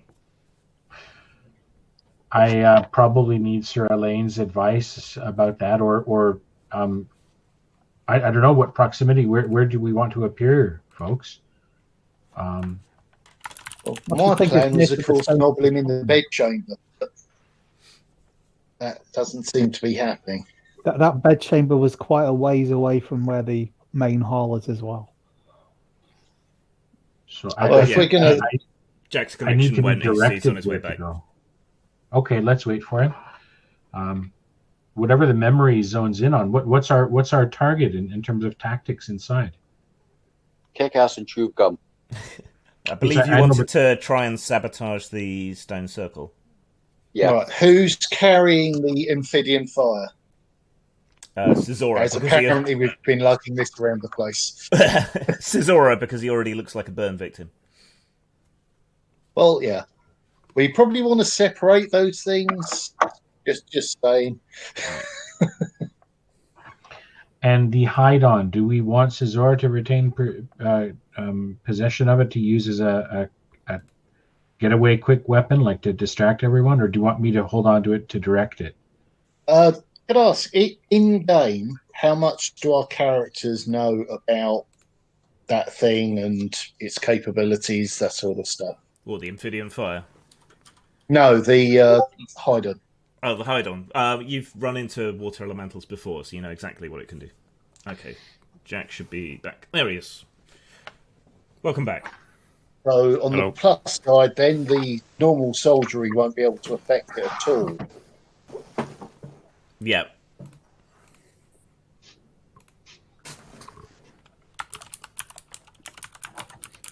Whether or not we can retain any control over it. So I don't know what happens if you just sort of throw it in the middle of something and run off without at least trying to come up. It'll probably be really furious that it was imprisoned somewhere and has now been released from its stasis, and it's just going to go on a rampage. At least that's what I would hope. Yeah, but there's a rampage. Or there's a rampage on the people that actually released it. It very subtle difference, but I'd rather not try to fight that thing as well as. In that case, whole I castle. should hold on to it then, because I've got about a more than fair chance of controlling it. I'd say 2 in more 3 than chance, I 50% think. on our side. Memory Yeah, serves. 2 and 3 or 3 and 4 chance to maintain control. But where inside the castle, Sir Elaine, should we be transported to? What is our target destination? Probably I don't outside know the stone circle. You don't right want outside to the stone. waste our energy. Needless battles. cut off the head of the Sound snake, as good I to said. everyone? Okay, right outside the stone circle. Okay, 1 second.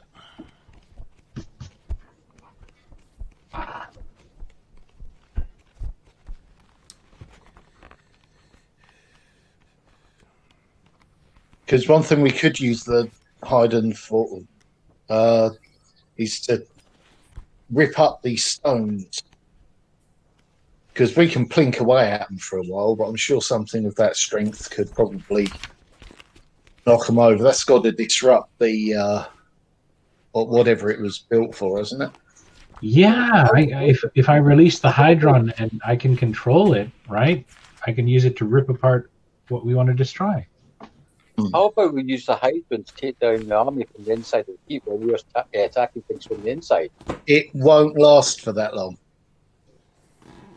Yeah, spell Will expiry it applies. do much doesn't it? damage? But will it do much damage? That and track them towards our location. Do I know any way to continually drip a little bit of magic into a spell to keep it going? Is it Well, it's something not. in the It's not a world? spell. It's a potion. Okay. And you're not an elementalist, really. Yeah. Okay. So not really, alas. Oh, So you I could told you we needed Farah Nasiri. maybe you could mix it with a replenishment potion, and it would last twice as long. In case no, this is going over everyone's head, Farah Nasiri is like a one of the default characters that nobody has ever used. Okay.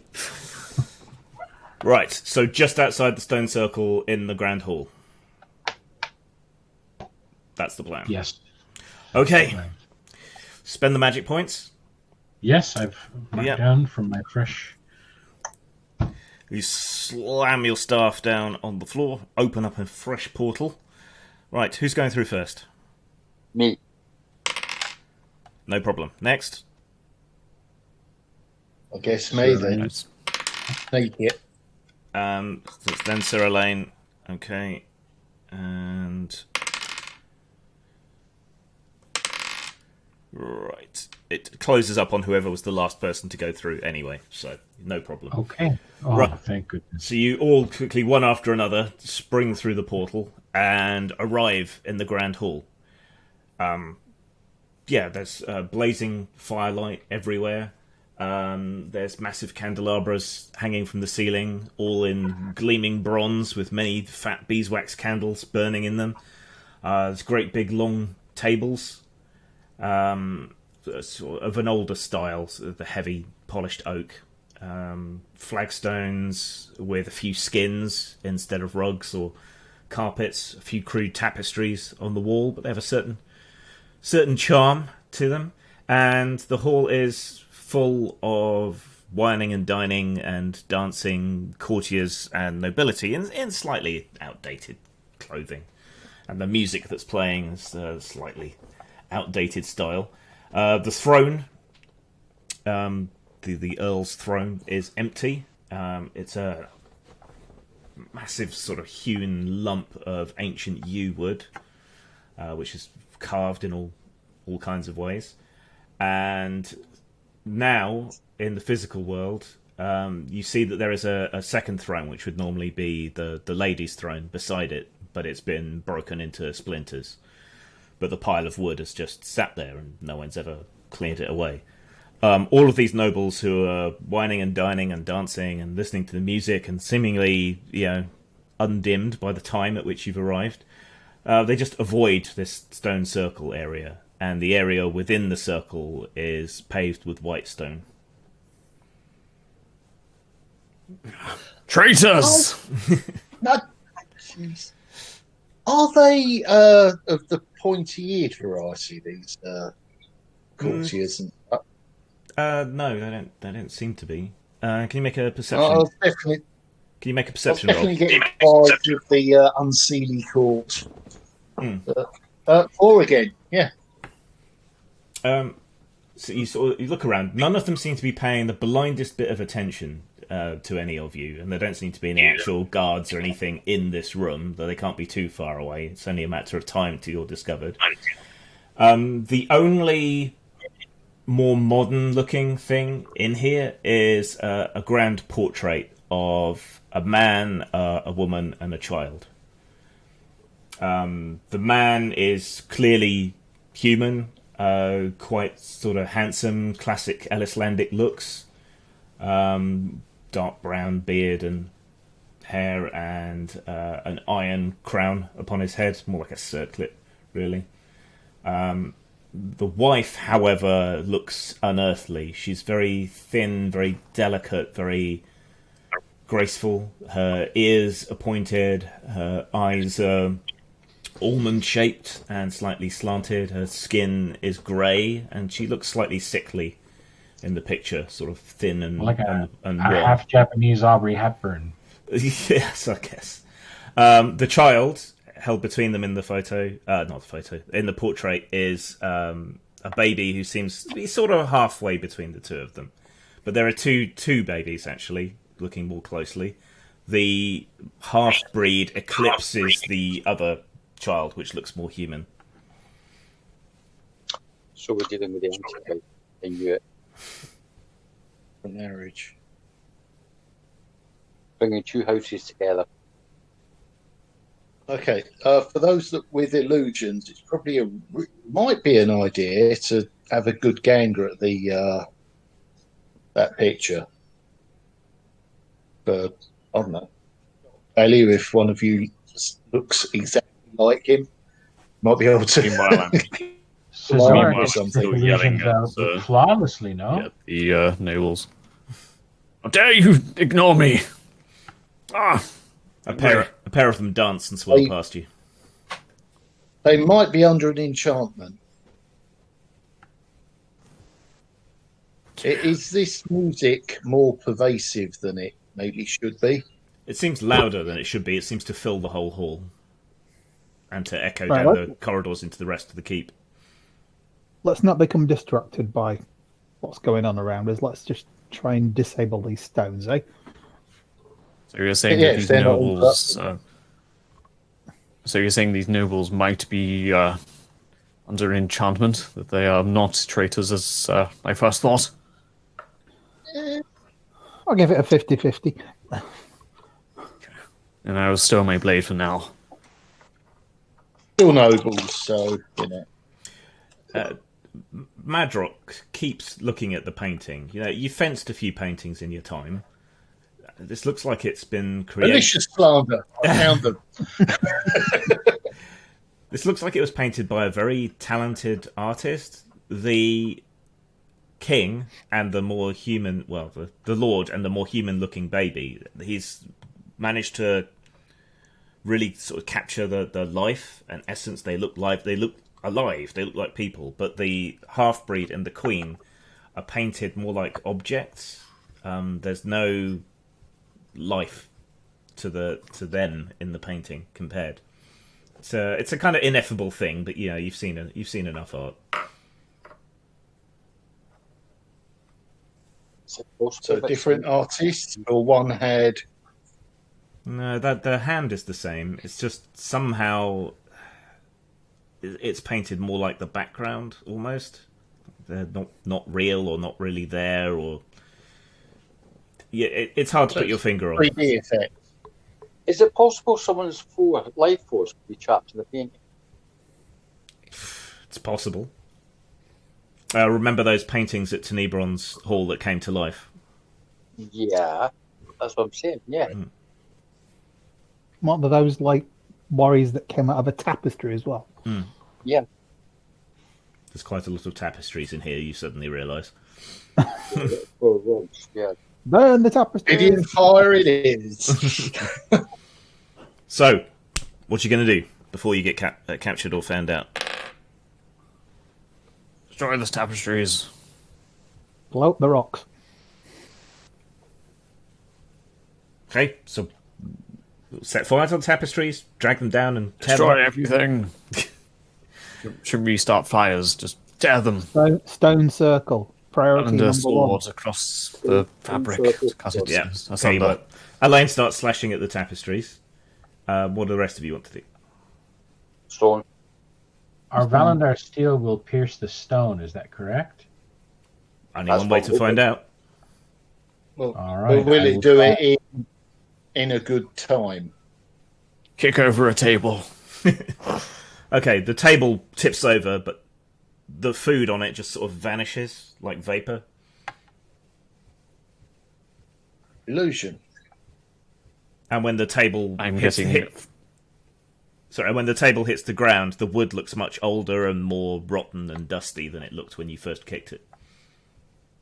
Do you remember that I'm time we getting went to the underground? flashbacks to the old man in the cave. That's what I was How saying. far away is the painting, Gwen? How far away is the painting? It's just on one of the walls, not far away at all. I'll walk up to it. If I tried picking the pocket of one of these guys, would there be nothing to actually pick? Your hand passes through them, and they just disappear like vapor. And the woman he was dancing with just continues to dance on by herself.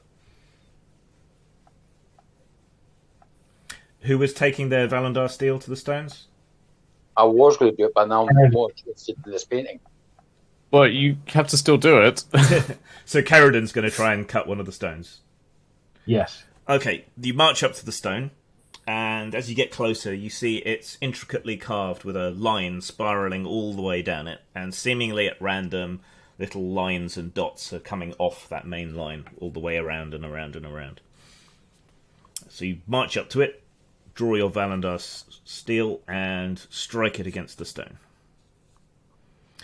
There is a bright flash of light, and you all abruptly find yourselves in a forest clearing. There are autumn leaves mixed with snow all around. And tall, red-leafed trees. Oops. I do not think... This must be an illusion. I do not think we were teleported here. Don't you? Do we have any sensation similar to when we went through the astral gate? Is there a sensation when we do that? I don't. Just the sudden onset of cold. Caesora's sword lets him see through illusions, if you want to check for illusions.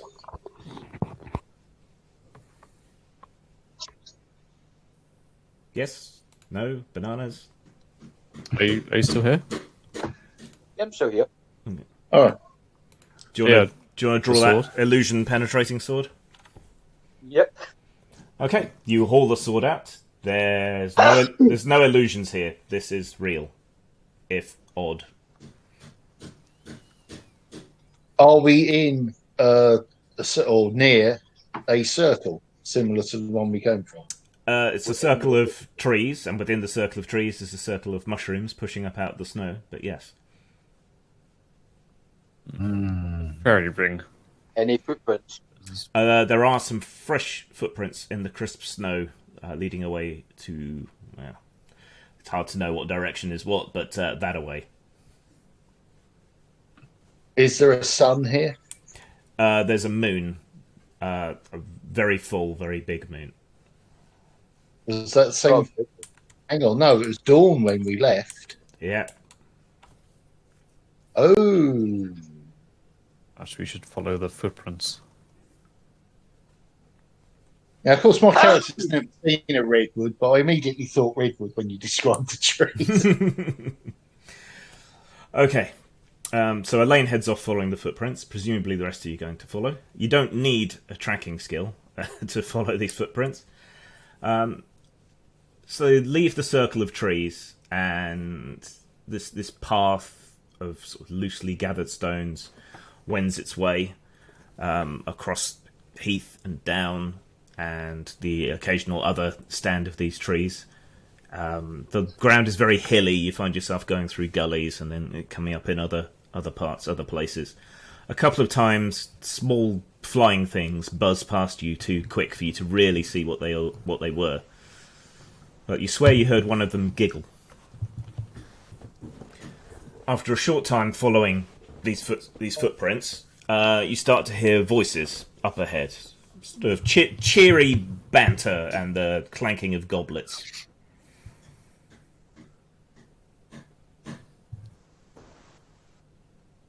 Okay. Don't eat or drink anything.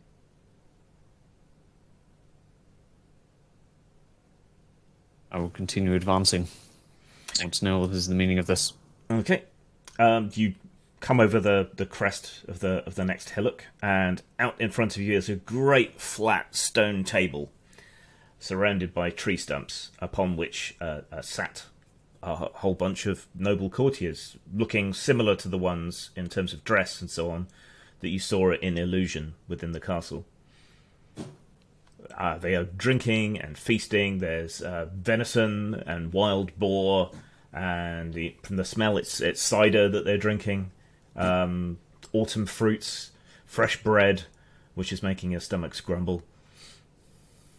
What's sleuths?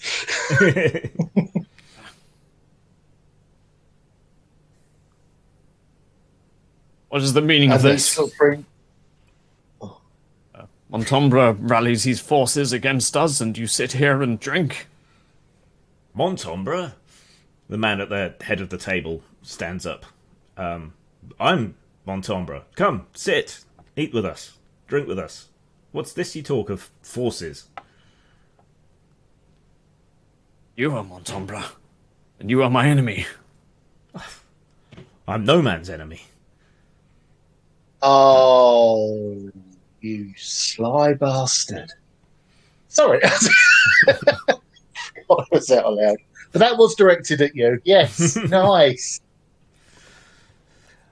He sets down his goblet and steps away from the table to come towards you. He has a circlet made of bronze upon his head.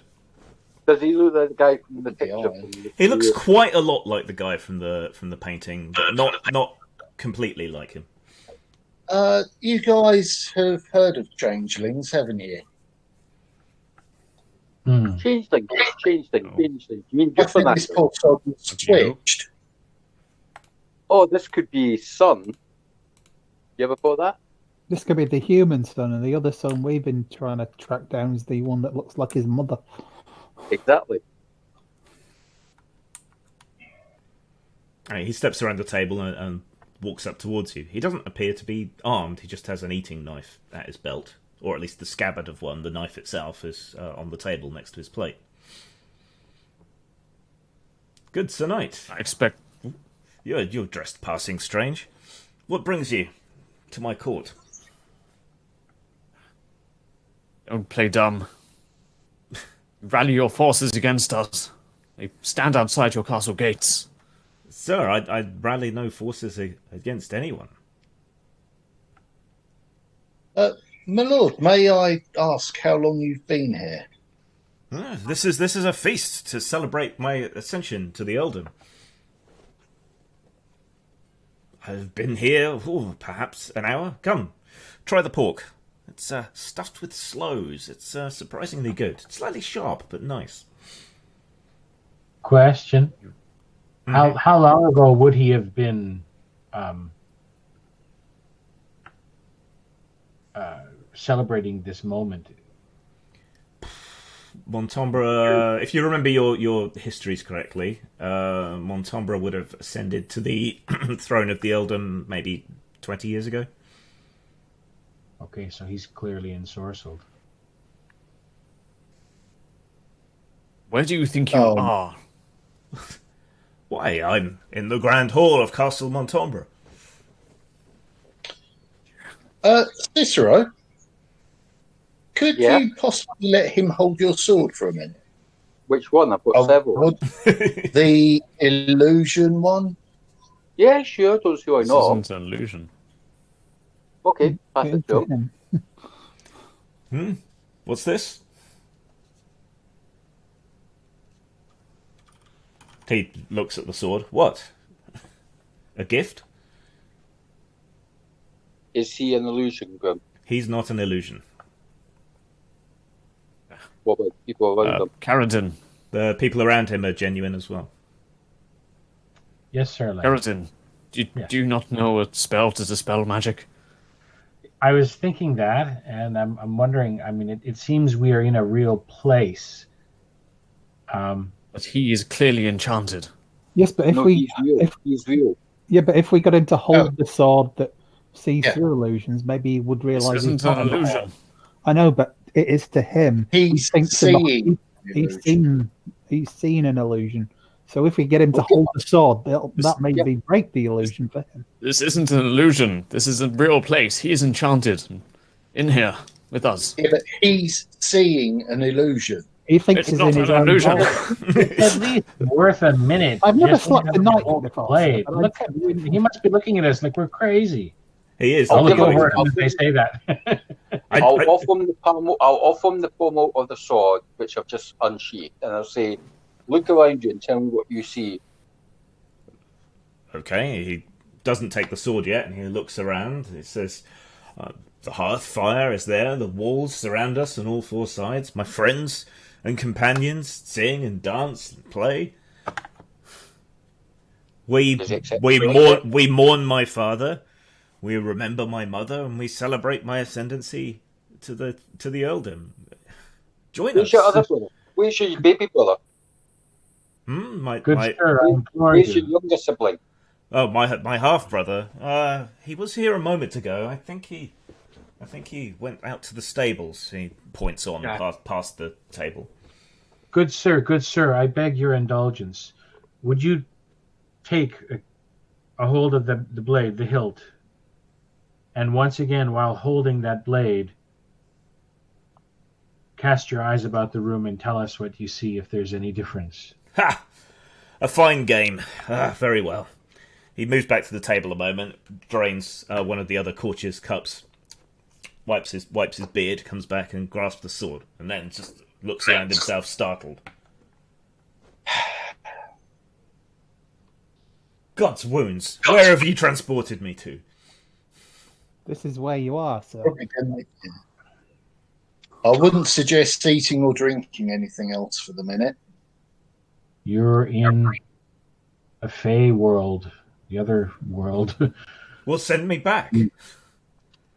We didn't bring you here. We've come here to rescue you, and we're going to try and do that. Lies. You've Could we ask spirited me you away. what year you think this is? Why, it's... And he gives the date about 20 years ago. We can get you out of here. At least I hope. You You'll come t- with us. You've been usurped. Your half-brother rules in the world we're from, that you're from, that all of us are from. He's not done you any favours reputation-wise. He was Oh, that is here. He was here. I'm sure it was him. He grips the swords of white-knuckled and looks around. He was here.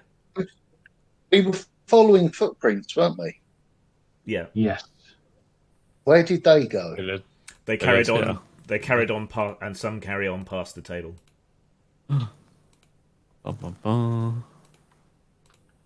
I'll stay here with him, or shoot. Okay, if you want to give him a history lesson, and We should probably stick together. Yeah, you can bring him with you. Do you want to take your sword back off him? I'll or- escort him. Yes. Okay. Do you want to take your sword back off him, Cesora? Yeah. Okay, you grasp it quickly out of his fingers. He lets it go. He just seems stunned, and he starts again when the sword leaves his grip. No, I'm not there. And he opens his eyes again cautiously. Okay, I see the snows. Right, you pass on to the north. Here there is filling him another. in on what he has been doing over the past 20 years. A stone circle is up ahead, the mirror image of the one in the physical world. And stood in the middle of it is a man who looks similar to the man you just rescued, but thinner and grey of skin and white of hair, wearing a silvery crown and a full set of plate armour which glitters like silver and diamonds. Every now and again, there's a ripple in the circle, and a crow appears and croaks into his ear, and he croaks back and sends the crow flitting away again. He notices you as you approach, and sees the other Montombre who you have with you.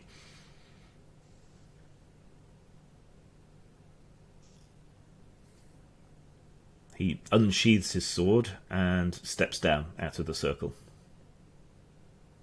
Montombre, you should stand back. You will deal with your doppelganger. My brother, my half-brother. What's his name, by the way? What, this Montombre? You're asking me to come up with names? No, the doppelganger, the one that we're about to... Apparently his brother. Well, yeah, okay. The way it was described to me, it sounded like it was a clone. Some sort, but apparently...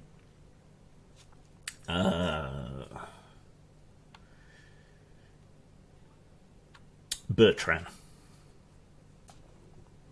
Bertie! Yes. Little Bertie, come on, sit on my knee, old chap. So... Yeah, so the fully human Montombre reluctantly steps back, while the rest of you step up to the proper.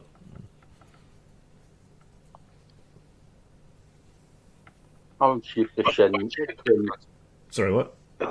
I'm going to unsheath the twins. Okay.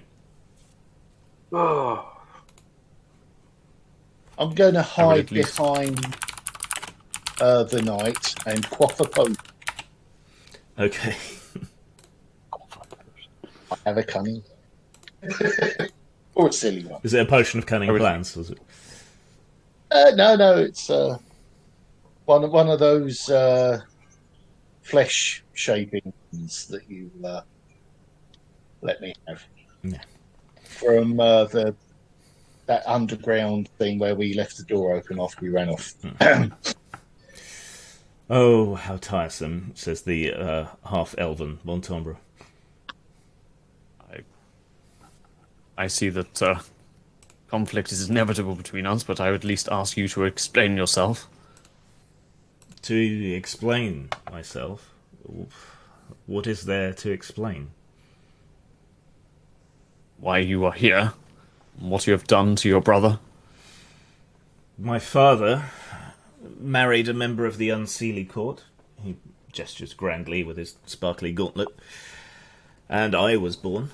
But they couldn't allow someone half-blooded to take the Earldom. So they gave it to my brother. And I couldn't let that stand. Nor could I stand the fact that they killed my mother. In their ignorance, this whole land once belonged to my people, and it will again. Did we have anything to say about it? I wish you didn't. Animals. That's all you are. Disgusting little animals spreading out everywhere like rats in the walls or mice in the hayloft. I'll begin chanting the words to the spell. Can you answer me one question, my dear friend? Is it Montombre we're talking to? Yes. Can you answer me one question? What? Who is the Red King? Why would I tell you? Because if you don't, I'm going to kill you. It amazes me that you had the resources and the wherewithal to find me here within the other world. I'm chucking a flashbang at his feet. Okay, right. Okay. Right. Caesaurus reflexes is 16, I believe. Yep. And Elaine's reflexes is 16. What is Abbas's reflexes? Did it go up? Oh yeah, it's a hunky 18. Oh, my reflexes is about 18 now. Okay. Okay. And what's Carradine's? reflexes? 10. 10. And Madrox?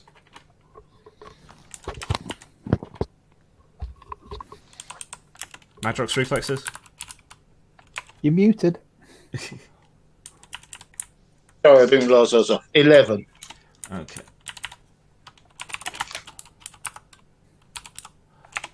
Okay, so Caesura goes to reach for a flashbang. Abbas notices this out of his peripheral vision, but is faster. So, in fact, fastest. So what does Abbas want to do? I got a mind bolt with this guy's name on it. Okay. Mystic Blast, should I say? Sorry, I always call it mind bolt.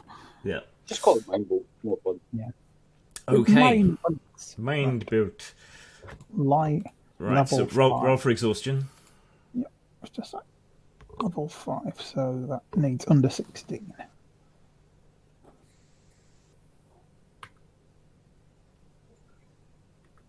Well, good, got a 6. Okay, and what's the speed on that?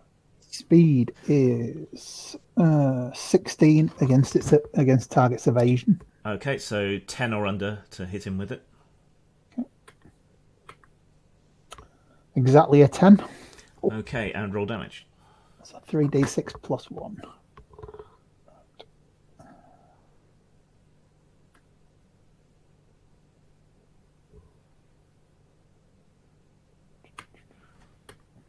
£13 points of damage, minus armor. Okay. Right, the blast of magic strikes against him. So you sort of see a shimmer in the air as it blasts through, and where it hits him, it just seems to kind of coruscate around him without actually striking him, sort of grounding out around him into the dirt.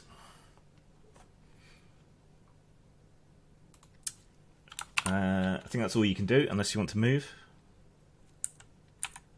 I'll draw my blade as well. Okay. Shing. Right.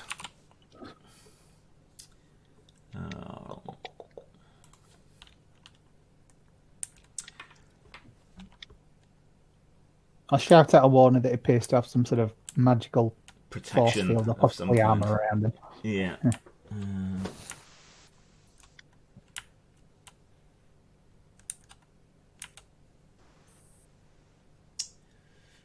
Should have brought a big iron block with us and twatted him with it. Elves don't like iron. No, they don't like it up them. Right, he makes a little gesture with his offhand and mutters some kind of incantation and appears to be moving even faster. He closes in, charging for Elaine, and strikes at him. What's Elaine's defense, and how much do you want to put against his attack? 20. 20. And all of it against his attack? I mean, he's the only one here, so I have no reason not to. Okay. Right. Yeah, you bring up your shield and bat his strike aside at the last moment, but god damn is he fast. Caesura. Mm-hmm. What do you want to do? Well, I was going to chuck a flashbang out. I think it's now moved like flash forward. I think you Yeah. still have to. Yeah. Yeah. But everyone knows you're doing it, so they don't have to worry about it. So just see if he's blinded. Because what started this was the fact that people saw you throwing a flashbang. Yeah. Right. Yeah. So it's you sort of throw it over, and it lands on Alain's shield and goes off right in Montombra's face, and he recoils, blinded. Awesome. Free follow! Do you want to move or do anything else? Yes, I'm going to move behind them. Okay, so you sprint around and come in behind him. Elaine.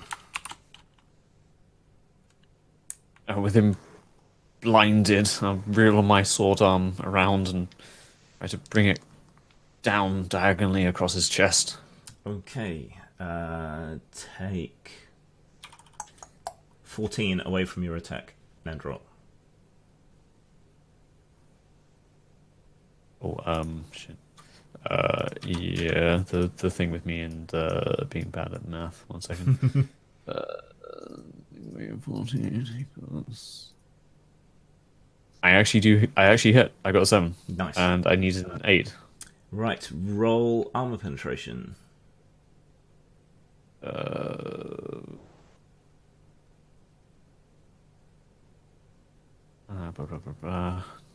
the +3. Sorry. Oh shit! 11. Okay. You find a chink in his obscenely magical armor and drive your blade into him. Roll damage. Ah, fuck. 4. Better than now. Yeah. Right. So it cleaves into the sort of mundane, what they call them, the armored coat, undercoat. So it cleaves through that, but then the blade hits the edge of his armor and stops short against that, ringing it like a bell. Right. I think that's all you can do. Madrock?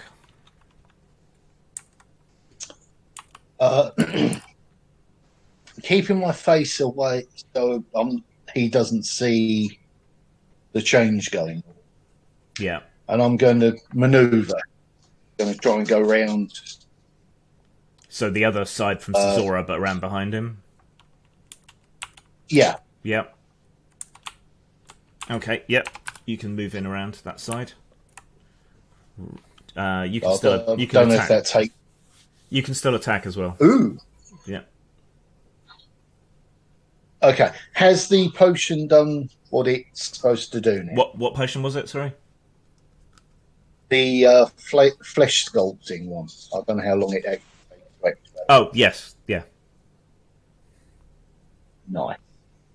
Okay. In that case, Montombra looks, yells out, "Bertie, your reign here!" And That's stab what him. I look like. I thought it'd be funny. And stab him in the back. Yeah. Okay. But I'm hoping for a shock value when he looks at me, but Well, he's blind at the moment, but you got the voice right and everything as well. Right, so he can't defend himself. He's out of defense. So just roll under your attack. my kind of roll. So yeah, made it by 13. Nice. And roll armor penetration. And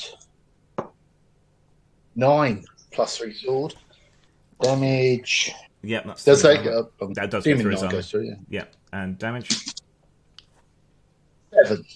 7. Okay. Right. 11 +3. You drive your blade into his back between two plates of this finely crafted sort of leaf-like plate armor he's wearing, and bite into flesh beneath. All right. He snarls in agony. Right. And Kerridan. I'm sorry. Does it appear that he's almost dead? How does he look? What's my impression of his? You don't. His... You think one more solid blow would probably finish him off? All right. I'm not going to steal the glory from my peers. I was going to cast Dishearten, but it doesn't appear that that's necessary. Kalima! Kalima! I will just kind of relax my hands from that and just step back and watch the ballet of violence unfold. Okay. Right. Let's see.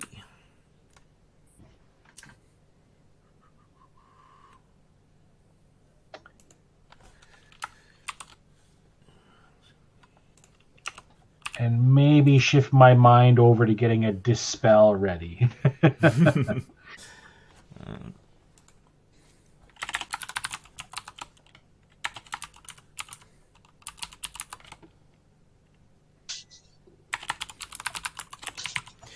Right. So he mutters a spell and then shouts a word in ancient Gallic equivalent. An aura falls over his armor, and at his command, the ring on one of his fingers sparkles, and he disappears, and then reappears along with 12 other duplicates scattered all around the stone circle, each with their swords drawn, each sort of warily looking at you. Next turn. Brother Abbas. It's like fighting the saucers of cream, isn't it?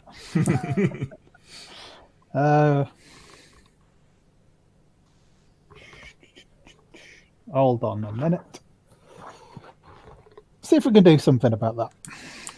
Or at least see through it.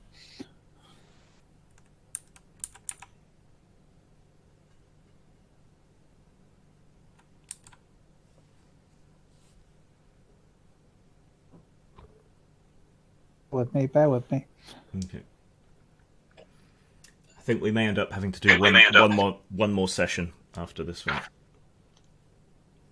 Oh dear, what a pity, never mind.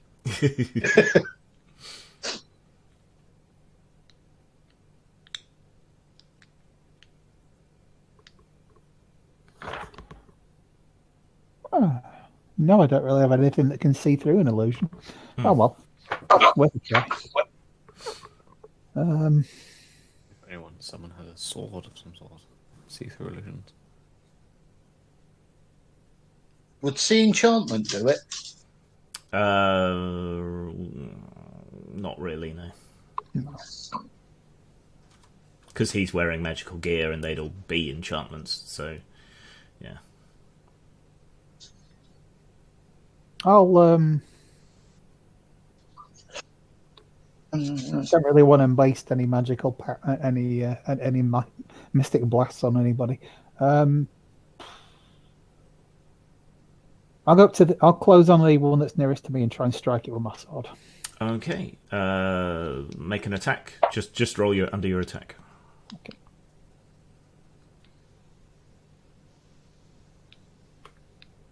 Oh, just made it. Yes, bang on 17.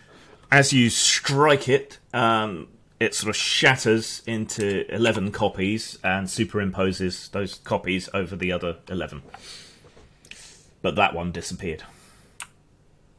It's like fighting a Hydra in a mirror. Whilst wearing kaleidoscope goggles. Exactly. Yeah. Okay. He is no longer blind. And you can see his wounds slowly closing on all of his copies. Let's see.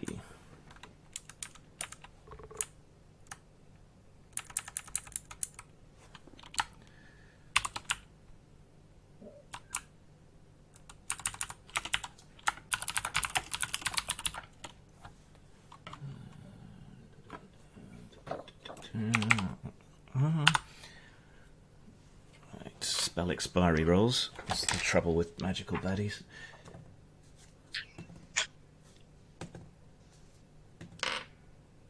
Okay, all of the mirror copies disappear already. Oops. Clearly your strike was more powerful than you thought. And that little understated whoops was wonderful. Whoops. And he sort of backs away with his sword up to defend himself and mutters another command word. And a little black fairy starts buzzing around him at high speed, dipping and darting in all directions.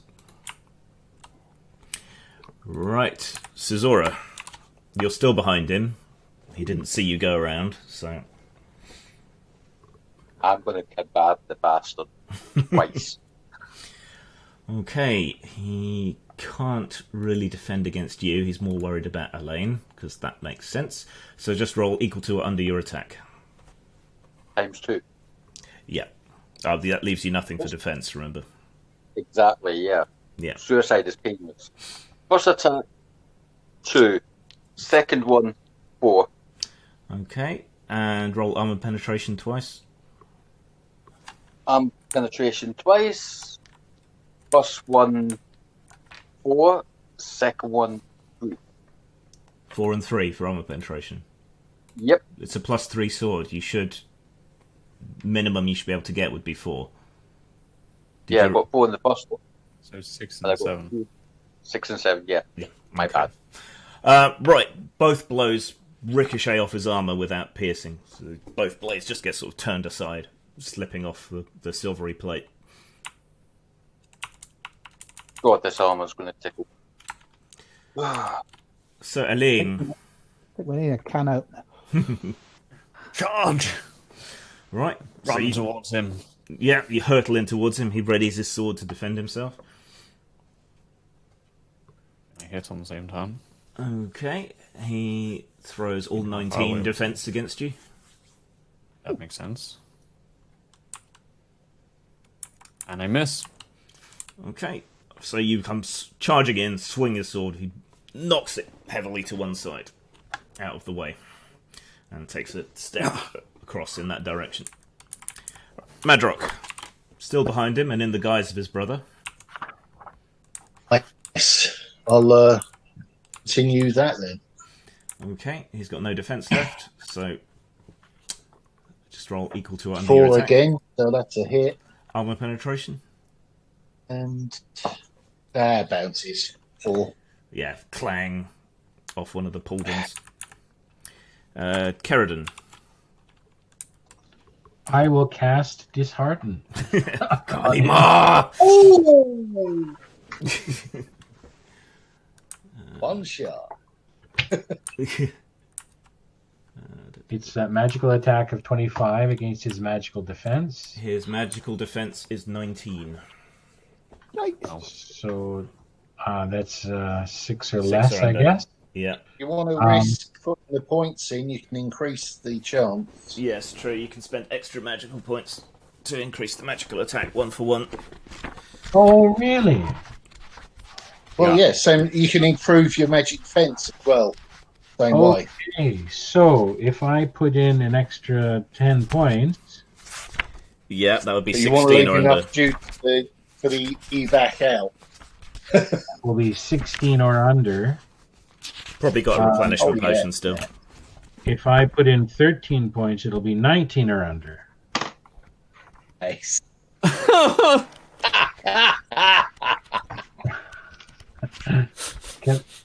That just feels wrong somehow. That feels God, wrong. you turned the vampire lord to stone. One-shotting bosses seems to be your thing. So Yeah. why stop now? All right. What Oh, level no, spell I is Have that? you can't seen do that, the I Sword can't and the do that, I can't Sorcerer do where that. they got that spell from? My magic points have been divided into 2 pools, and I've already used 14 of my free pool. Yeah, I was just thinking, didn't you use like Yeah. gates? You've got- I used well, 8 you should once, have a and lot then I less used 6. points. What and level is 6 on dishearten? Dishearten. It's level 6. So I've already used. I can't put in 13. The most I can put in is if 8 of the 20 is gone. I only have 12 left. I can only spend So you 6 put extra, 6. doubling it to a 12. That's if you want to use all your spell points in one spell. No. And then the other 12, I have only divided into something linked with the staff I have. So I can make it a roll of 12 or less. It's a rule of cool. Good odds. Oh my goodness. Should So I roll? 50-50 Do you want to shot. roll, Grim? Does someone else want to roll? You can roll. I trust you. All Thousands wouldn't. Here we go. 15. Shit. Oh, Oh, worth a shot. If that had been a 1, that'd have been brilliant. It still does 1d4 damage to him, even though it failed. So you need to roll that. still nice, yeah. Yeah. Okay, I will throw a d8 and have it. I don't have a d4 handy. 1 point. Oh dear. Right. Better scrap. So Suffering sudden cardiac arrest. he seizes up for a moment and then bangs his sword against his chest and gives Kerridan an evil look. Right. And then it's his other go, because he gets 2 actions. He whirls around on Caesura and mutters something in Gaelic and drives his sword at him. Caesura has nothing left for defense. He doesn't roll a 20, so he hits you. What's Caesora's armor rating? 3. Goes clean through your armor and does 5 points of damage to you. So he drives his sword forward and stabs you in the chest, cracking a couple of ribs and piercing almost to the lung.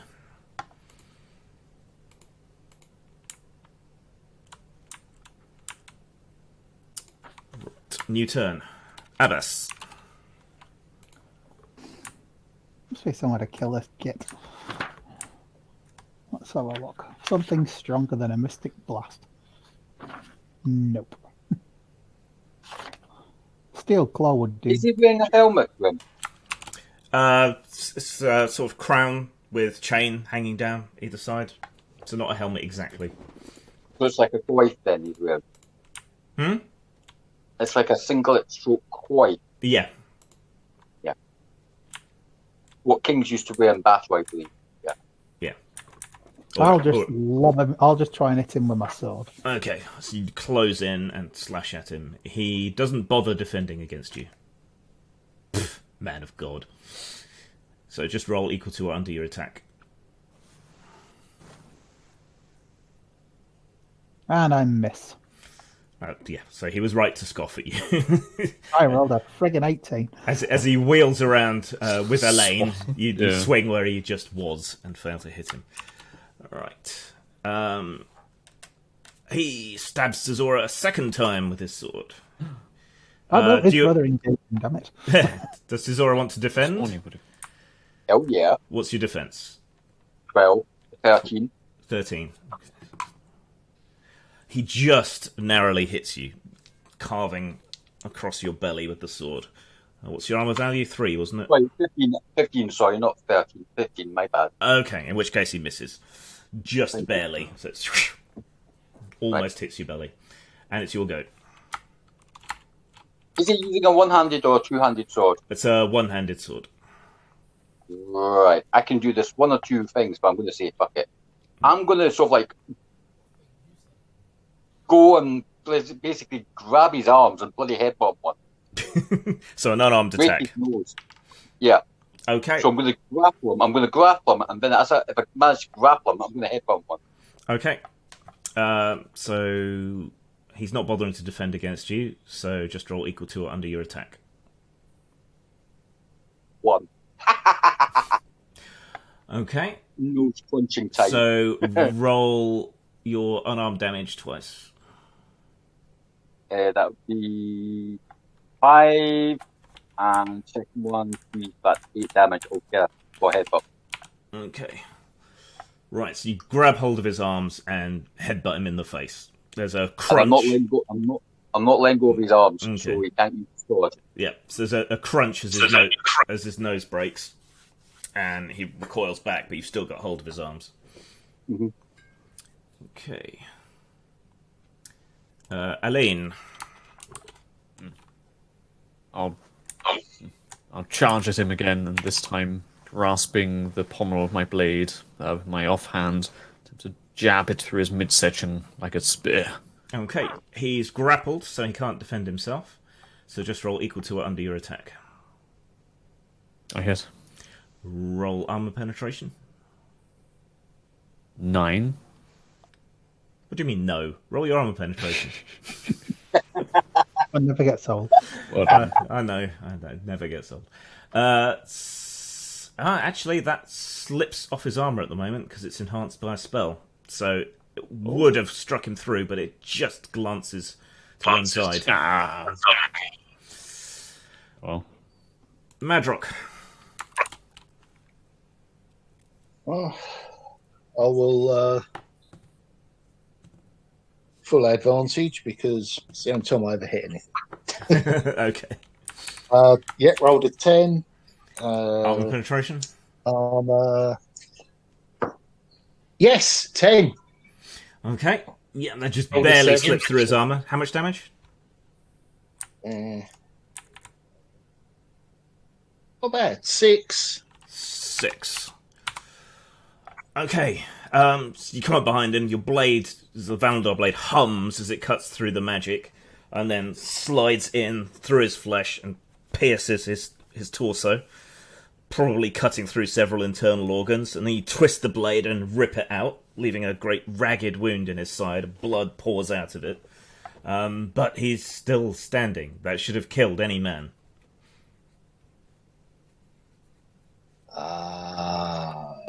It's done. Right, okay. Right, so Kerridan. I'm going to quaff one of my potions of replenishment. You know, we had that Greek fire. Can't we just like set him on fire with it? You could. See what happens. Okay, so you quaff your potion. That's, was it 2d4 magic points back? I think. Or am I misremembering? It is 2d4. Okay. Yeah, 2d4 or a 4th rank spell for a mystic. Should I roll, or do you want to roll? You can go ahead. All right. 5. Not bad. That's average, actually. That's the exact average, actually. Right. And he takes his second attack. He headbutts Caesura back again. What's Caesura's... Caesura already used his defense this turn, didn't he? Okay, you're struck through your armor and take 4 points of damage as he smashes his forehead into your nose. Oh, it's on. It is on. It is on. Unhand me. I think we should make them. I think we should make some elven barbecue and use the elven fire on this git. Right, Abbas. What's the disadvantage of going first? You get his full defense. Well, he's grappled at the moment, so he's essentially defenseless against you. Are all our swords of Valendar +3 at the minute? Yes, everyone's Vanadar sword is +3. +2 still, for some It reason. should be +3. All right, I'll remember that one. I will try and run him through with my sword then. Okay, so you come in the other side from Madrock and try to drive your blade through him from that side. Roll equal to or under your attack. Yay, made it. Got a 5. Nice. And armor penetration. My penetration will be D8 +3.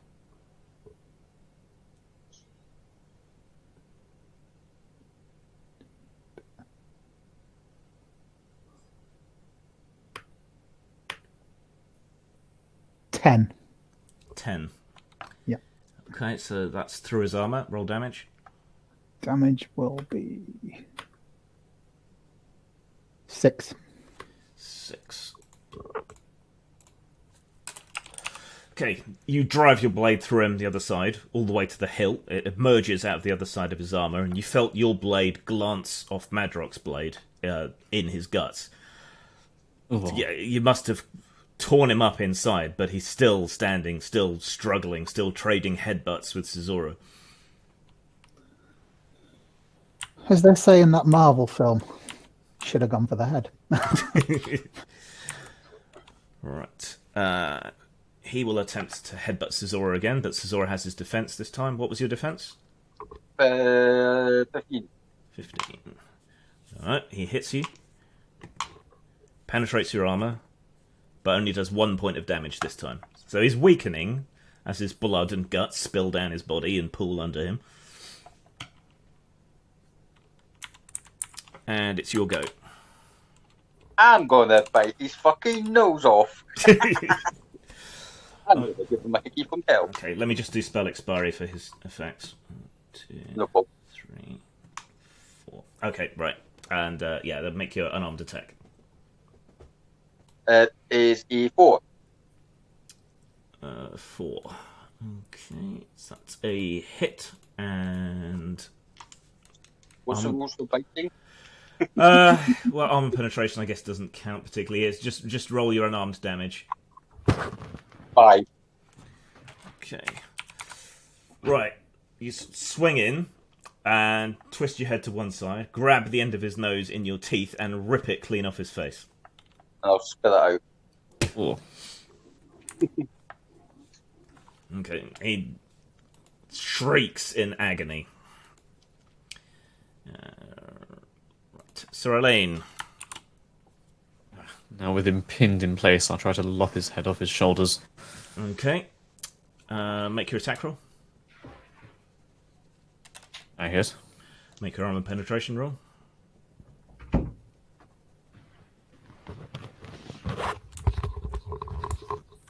Ten. Okay, so that gets through. Roll damage.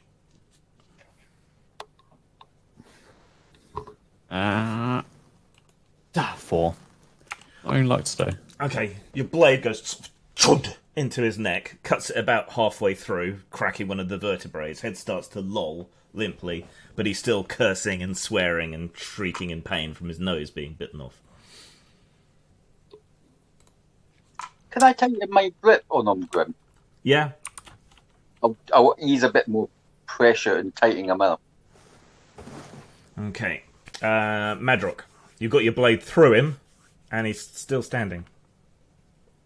Yeah. I will still attack, but I'll yell out, it's got to be magic that's keeping him up.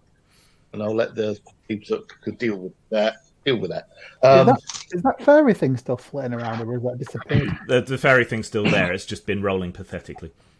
All right. So if that's still in there, I'll try and twist it and get a bit more effect. But... Okay, make an attack roll.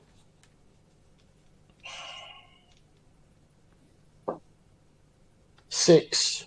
So, Yeah. I mean, that hits. Roll armor penetration, not to get stuck on the armor plates or bones or something. 6 again. So no. That probably does it. But... Okay, the blade is caught against the edge of his armor, and you can't really twist it and wiggle it very much. Oh, yeah. All right, Kerridan. I will cast Fossilize upon our enemy. As is tradition. Okay, so what's your magical attack with that? 25. 25. His magical defense is 19, so it's 6 or under, unless you want to spend additional magic points. I can't. They're locked up in the staff, so Yeah. it's a straight roll or nada. Let's hope. Nope, 15 again. Okay. The magic weaves and probes at him, but he's just got too much of a strong magical aura, that half-fey blood warding off your spells. Alright. And he continues to crush his own face into Caesora's. It's sort of lolling around on his half-severed neck. He gets a critical. Oi. That's 7 points of damage to Caesora. Still standing, just. What are you down to now? 3. 3. Okay, yeah, so you've just been beating your heads against each other. Somehow the sort of loose flapping head on the half-severed neck made it more impactful. Got a bit of a whip on it.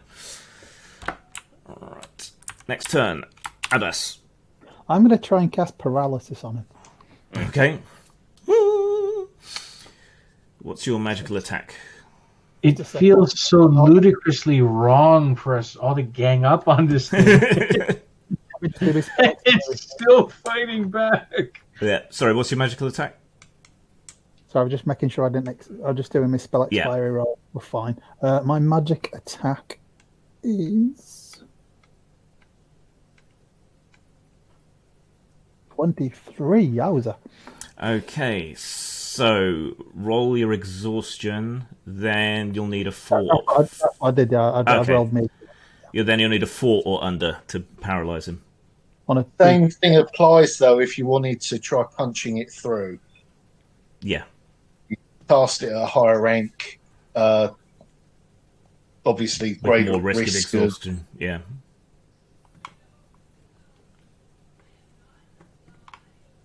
Oh yeah, because you have to match your magical attack against his magical defense, don't you? Yeah. Mm-hmm. Still 20% chance Oh without... no, I must match his magical attack against my magical defense. So it's the other way around for this. Okay, that seems weird. It's a bit weird, isn't it? Yeah. Because my magical defense is slightly lower. Well, that's the way it should work. Maybe that's a typo on my part, or something. Yeah, probably. Yeah, so 4 or under. Oh no, sorry, I'm reading it wrong. Okay. The caster must match his magical attack against the target's magical Okay. defense. Yeah. So it is 4 or under. That's fine. I'll give it a try for a laugh. Excuse me. I got a 4. Hey! Okay, he freezes in place. Yeah. He's still conscious, Yeah. but he can do sod all. I think. Yeah, he just stands there. Well, I imagine he just collapses.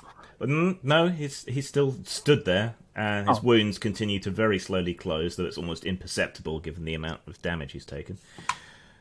Spell expiries. Okay, nothing expires. Not even him. Cesora, he's frozen up solid in front of you. You can see his eyes darting around, but that's about it. Okay, I'm going to Chop his head. let him go. I'm going to let him go. Yeah. Take a step back and say goodnight, sweet prince. One ring of agonizing doom pointing at his head and one at his chest. And give him 2 blasts from that. Exactly. Okay, so his evasion is effectively 0. So what's their speed? 12 for both of them. Okay, roll d20, 12 or under to hit with each one. First one, 6. And the second one, 2. Okay, and roll damage for each one and tell me the damage separately. The first attack is 2d8, so that's 15. And the second one is Is it only 2d8? I thought it was 2d8 plus something, because magic 2d8. damage tends to be horrendous in this. 2d8 damage minus armor, so every armor is. Let me just look it up quick to be sure I got it right. Yeah. Ring of Agonizing Doom.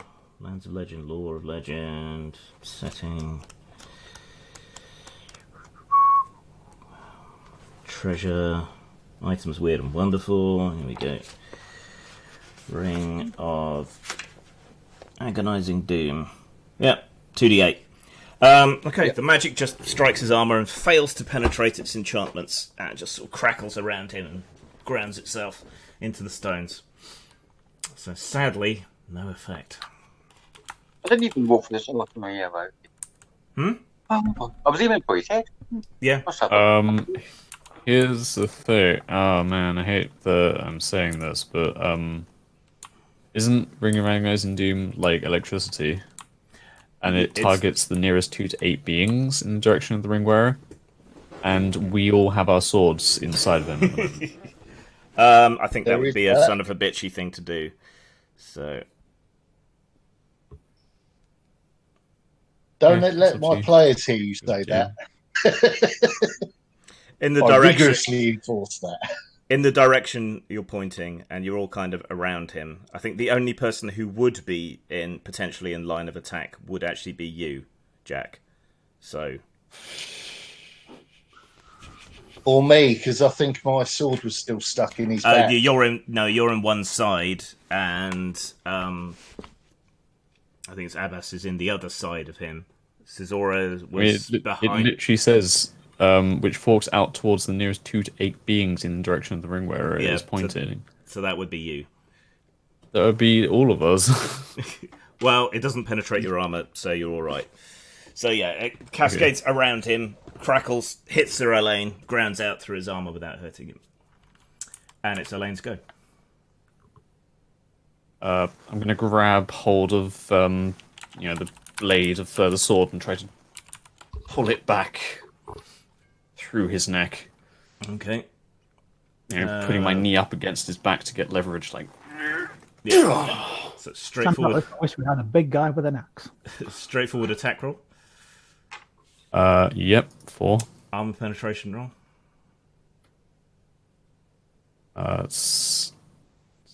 Wait, hold on.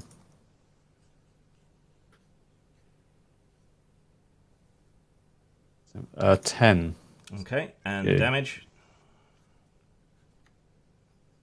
9. Finally, a good roll. Okay, so you grab the blade and haul it through the rest of his neck, sort of half sawing it through him until his head finally falls off.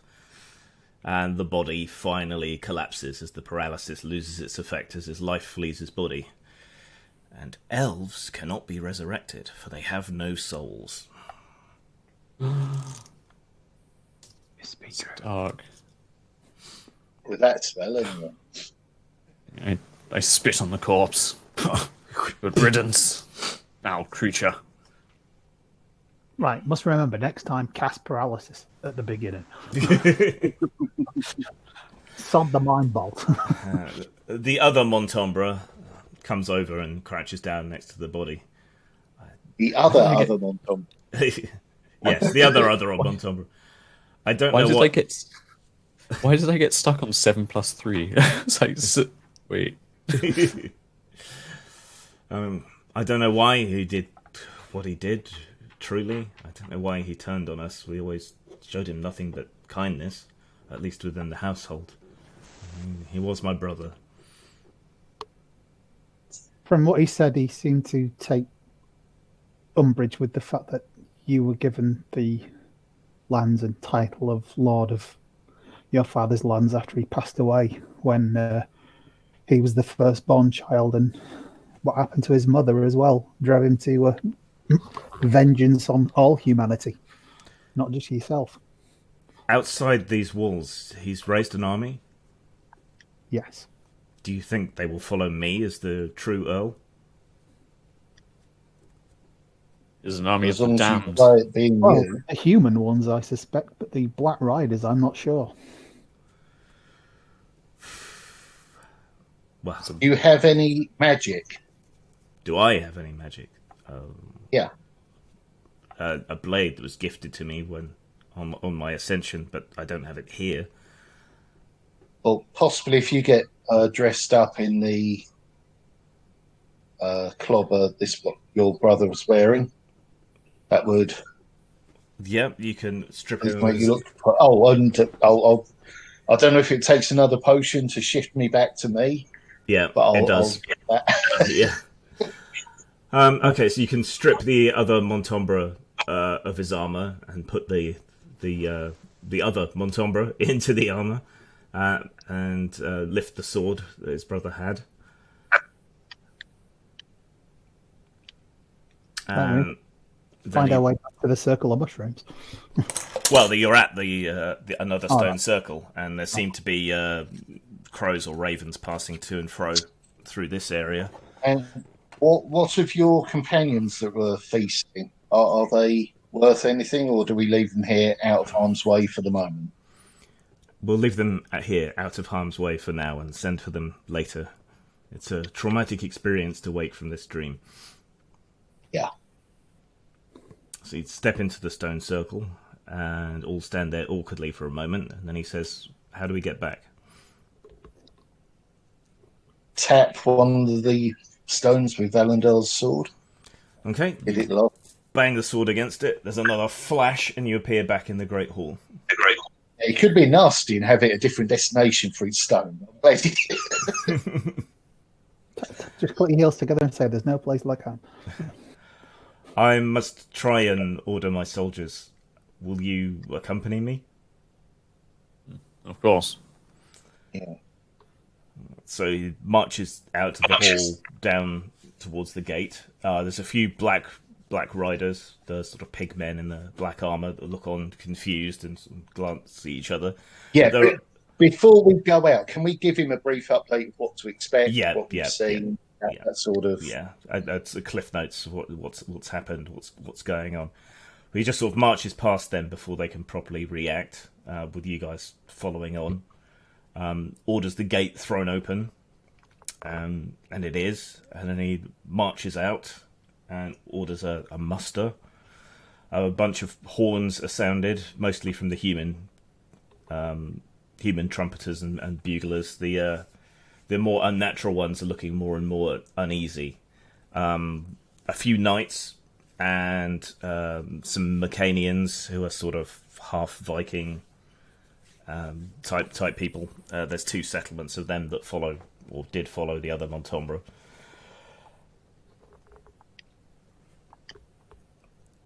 And he calls out to them, "I am the true heir, son of the Earl. The Montombro who led you was my half-brother. He took the throne when it wasn't supposed to be his. Whatever else has happened, I know that the lands of Montombro know duty. You would not have followed such a wicked leader if you did not know duty. So I ask you now, men of Ellisland, men of Albion, men of the lands of Montombro, turn against these unnatural beasts and drive them from here. And he draws his sword and holds it up. Nothing happens. The men all sort of look at each other and then look across at the armoured men in black. And then look back at each other again. You've got some Idiom fire, yeah? Perhaps they need a demonstration on how it's done. Well, no, we need to kick it off. They're looking at things that were their companions a moment ago. Once it starts... Yeah, they're sort of wheeling their horses around, but word is rapidly spreading through the armies. Right. Have I got range to lob one of these things into a big group of the Black Riders? Yeah, they're pretty much divided half and half outside the main gates. So, Oh, just drop it, even easier. yeah. Boom. Cast fireball! Grim, can I ask you a question, Grim? Yep. Was he a half-blooded elven prince or a vampire? Half-blooded elf. Half-blooded elf. Yep. Okay.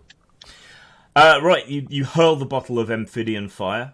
It cracks on the cobbles and rocks beside some of the Black Riders, and it lives up to the legends. Fire just seems to explode and spread insanely from man to man, horse to horse.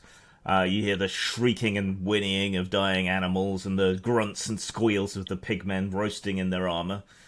One of the Mecanians rides halfway across the road on his horse and raises his axe and says, "Ah! Fuck it! Slaughter 'em! Send them to Niflheim!" And then the Mecanians fall on the Wadwos and the others and start cleaving them down.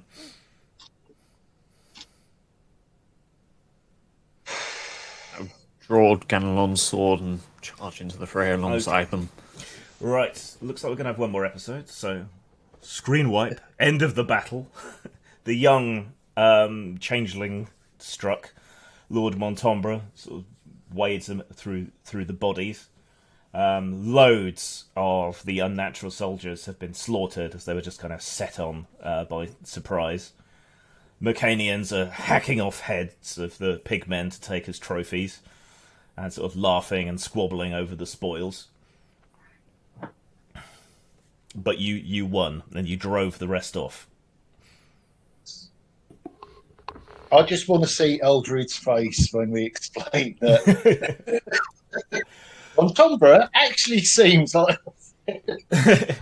So, yeah, so once that battle's over and wounds have been tended to, a small force will be left behind, and Montombro will ride forth with the rest of the forces to join Aldred. Can I suggest we use telepathy or something to send a message first? They're going to see Montombro's colours and think it's a rear attack. We need more than a message. Yeah. If Torturous has got enough to pull someone up there. Okay. Anyway, we'll pick up there next week. So... No. Yes, I'll dish out the XP and stuff, as per. Okay. Thanks for playing. Thanks for watching, people at home. And it looks like we've got one more session. So I've been saying it's the last session for 3 sessions, but I really mean it this time. Yeah. Just give up. We got months. Come on. All right, take care, everyone. See you next time. Goodbye. Goodbye.